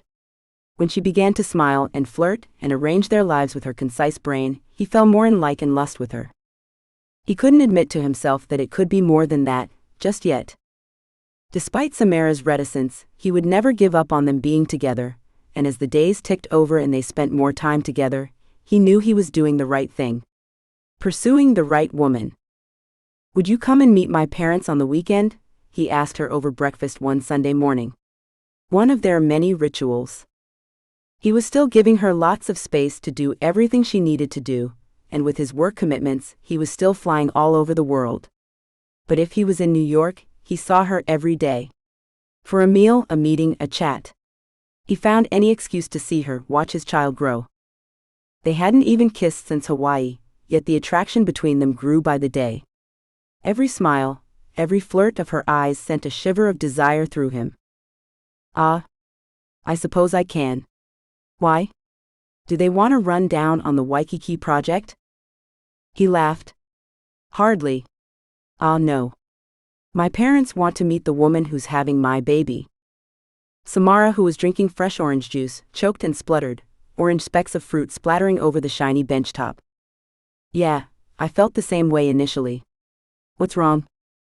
Samara picked up a white napkin and wiped at her mouth before cleaning up the juice that surrounded her plate. I hadn't really thought about your family and how they'd react at the news. What did they say? His mother had been interesting indeed. Well, to start with, she was shocked. I have always declared that I would not have children. Samara's eyebrows shot up, and her head shook as she took the croissant from the plate in front of her, tearing at the end. You didn't tell me you never wanted children. He shrugged, belatedly realizing that he may have chosen the wrong thing to tell her out of that conversation with his mother, but he pushed on nonetheless. Well, to be honest, I think I told them that just to annoy them on one level. They were so adamant that I produce an heir for them, She smiled at him, her eyes lighting up with mischief. Didn't want to give them the satisfaction, huh? No. Well, what else did they say? She asked, her posture relaxed now as she ate more of her breakfast. They were very happy, actually. Especially when I told them it was you. My mother holds you in high regard. She loves women who are ambitious and hard-working. As I said, they want to meet you. How do they feel about the fact that we aren't, a couple? He grinned and didn't answer, taking a bite of his own croissant, the melted cheese and ham making his mouth water and a moan escape. Julian? Come on. I'm not going if you're not honest with me. He chuckled and prepared to spill his guts, a new and quite strange part of their relationship. No secrets was their main rule, and so far they seemed to be doing well with it. Honestly? My mother told me to marry you immediately. I told her I'd asked when I first found out and you turned me down, and rightly so. This caused Samara to sit back and smile at him. Really? Yes, really. I told her that it was the right thing to do, considering we didn't know each other very well, but that I was still hoping to convince you to take me on. She giggled at that, her cheeks flushing with a beautiful happiness he hadn't seen in a long time. Take you on. Please. She rubbed her big belly in that gorgeous way she had, and lust kicked inside him with a suddenness he wasn't expecting. Ah. Samara, can I feel it? Oh. Sure. She swiveled around off her chair and walked around the table to him. He twisted on his stool and opened his legs, grabbing her and bringing her in. She came into his arms and the cloud of her subtle lilac perfume teased his nose. He ran his hands up her side and cradled the swollen flesh that held his growing child. The babe kicked out against his hands, the shifting of the flesh beneath his palms a minor miracle. I wish I could sleep next to you and feel him through the night. Him, huh? She asked, her hand stretching up and running her fingers through Julian's hair. His breath caught in an odd way and his heart began to pound. God, he'd missed her touch. He moved his hands around behind her waist and tugged her tighter. She stared down at him, and although she didn't move closer, she didn't move away. He needed to kiss her, his heart screamed at him to do so. He cupped her jaw in his palm and pulled her closer, the soft skin of her face calling to him to caress and enjoy her. Her lips touched his with the softness of butter, and he groaned as flames licked at his soul. He needed to touch her, if only like this. He licked at her lips and she opened up for him, a moan rolling through her throat as he delved deeper. Tasting her sweetness. She pulled back, her breathing rapid. I'm not ready for this. He knew she wasn't, but he needed more. I need you, Samara. I know you aren't ready for sex. But I need to feel you against me. Feel close to you. Would you lie with me? Let me hold you? With clothes on? He'd prefer not. Underwear? I need to feel your skin. Please. He hated the tone of begging he could hear in his own words, but as Samara's face transformed, he no longer regretted the words. I'd love that. She took his hand and pulled him to her bedroom, the duvet still rumpled from her sleep. I just got out of here, she joked while she unwrapped her top and awkwardly undressed. Julian tugged at his own clothes, shedding everything except his cotton boxers which were already tempting. He gestured down to his errant body part. I have no control over him, so I apologize in advance. It's been a long time for him. Samara was covering her belly as though she was self-conscious. How long's too long? She gulped suddenly, then shook her head. Sorry. I shouldn't have asked. I probably don't want to know. He laughed loudly at that one and pulled back the covers, lying down amongst the sweet smell of her skin. By too long, I mean, since Hawaii. It was by far the longest he'd ever gone in his adult life, but something hadn't been right. He dated a few women, tried to convince himself he could go back to his old life, but he hadn't made it past a single dinner. She continued to stand and stare, so he threw back the covers. Come on. I need to hold you. Chapter 19. I can't believe I'm doing this. Samara bounced on her feet in an awkward, heavy dance as they stood outside his parents' home in New York. They had a brownstone 3-story house that they barely visited, but with their grandchild's impending arrival, they were currently residing in the same state as he was for once. The door opened and Charles smiled at him. Master Julian. So pleased to see you, sir.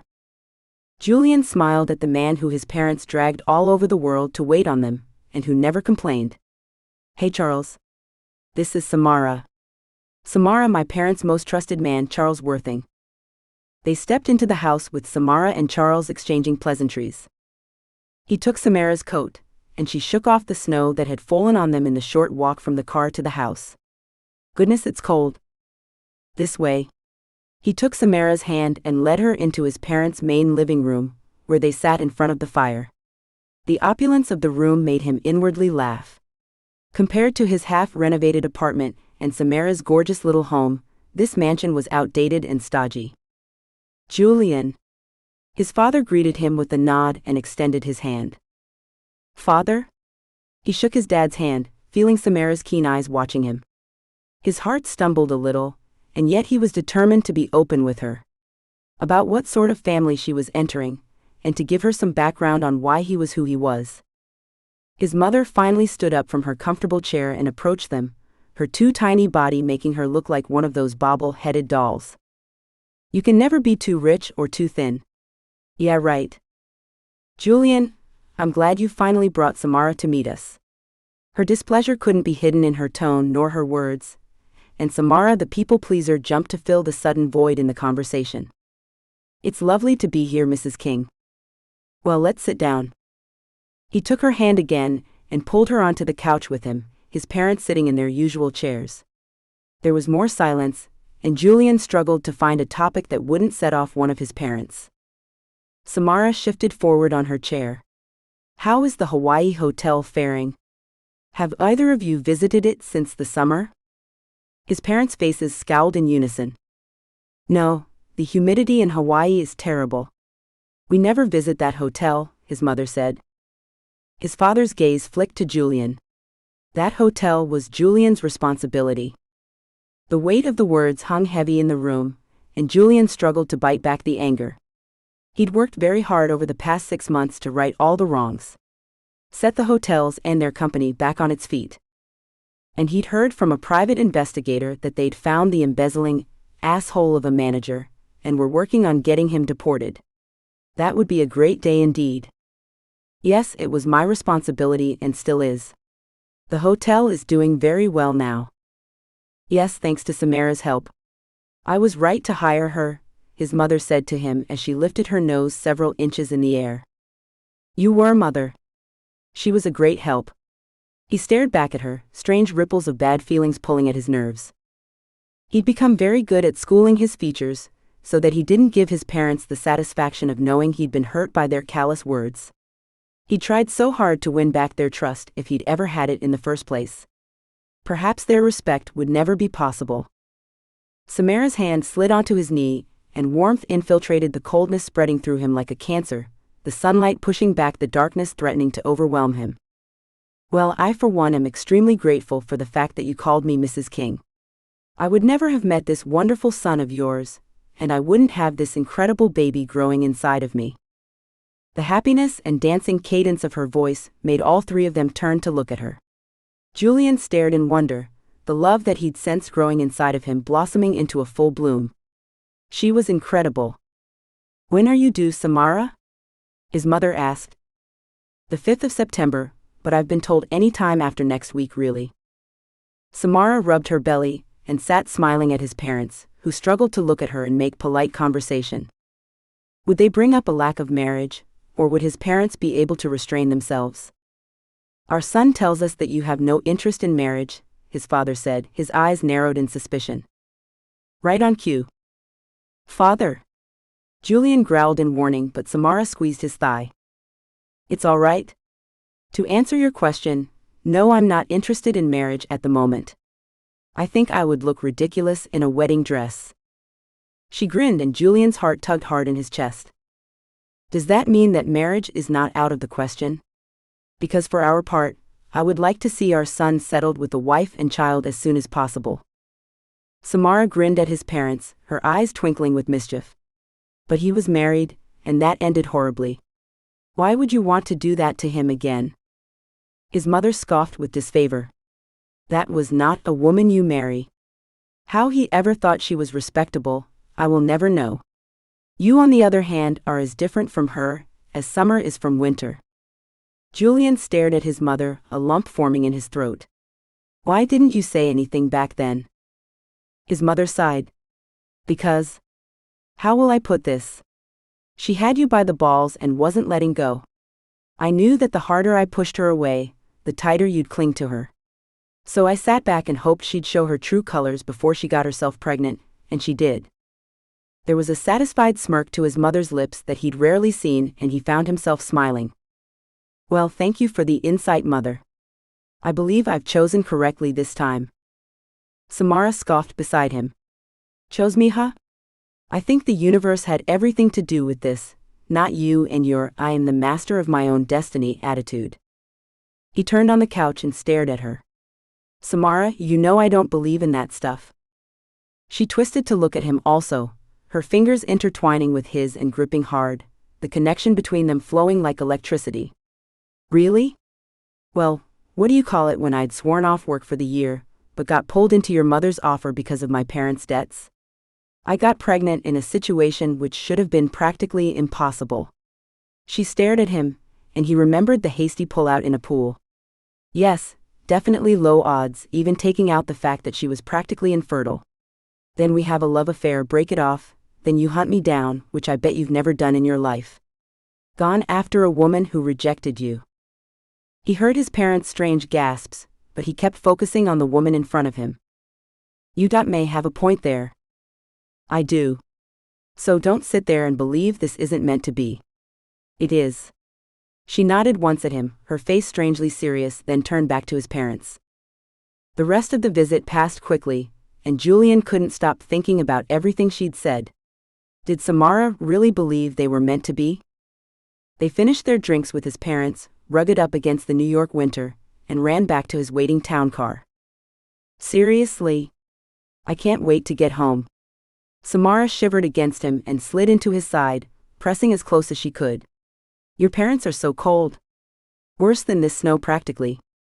He wrapped his arm around her and squeezed.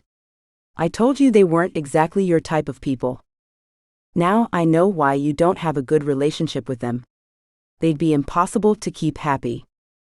They are. He held her tight and finally pulled away, his brain whirling around in a massive tornado of words as it struggled to comprehend everything she'd said. Hey Samara, did you mean what you said in there? She turned to look at him. I usually mean what I say, but I was being a bit forceful at times because of how odd your parents were being. Which bit do you mean? The words tangled on his tongue, and he struggled to get them out. She waited, and he was grateful for that. The bit about us being meant for each other. She glanced down and away, toying with her coat with her slender fingers. Well, sort of.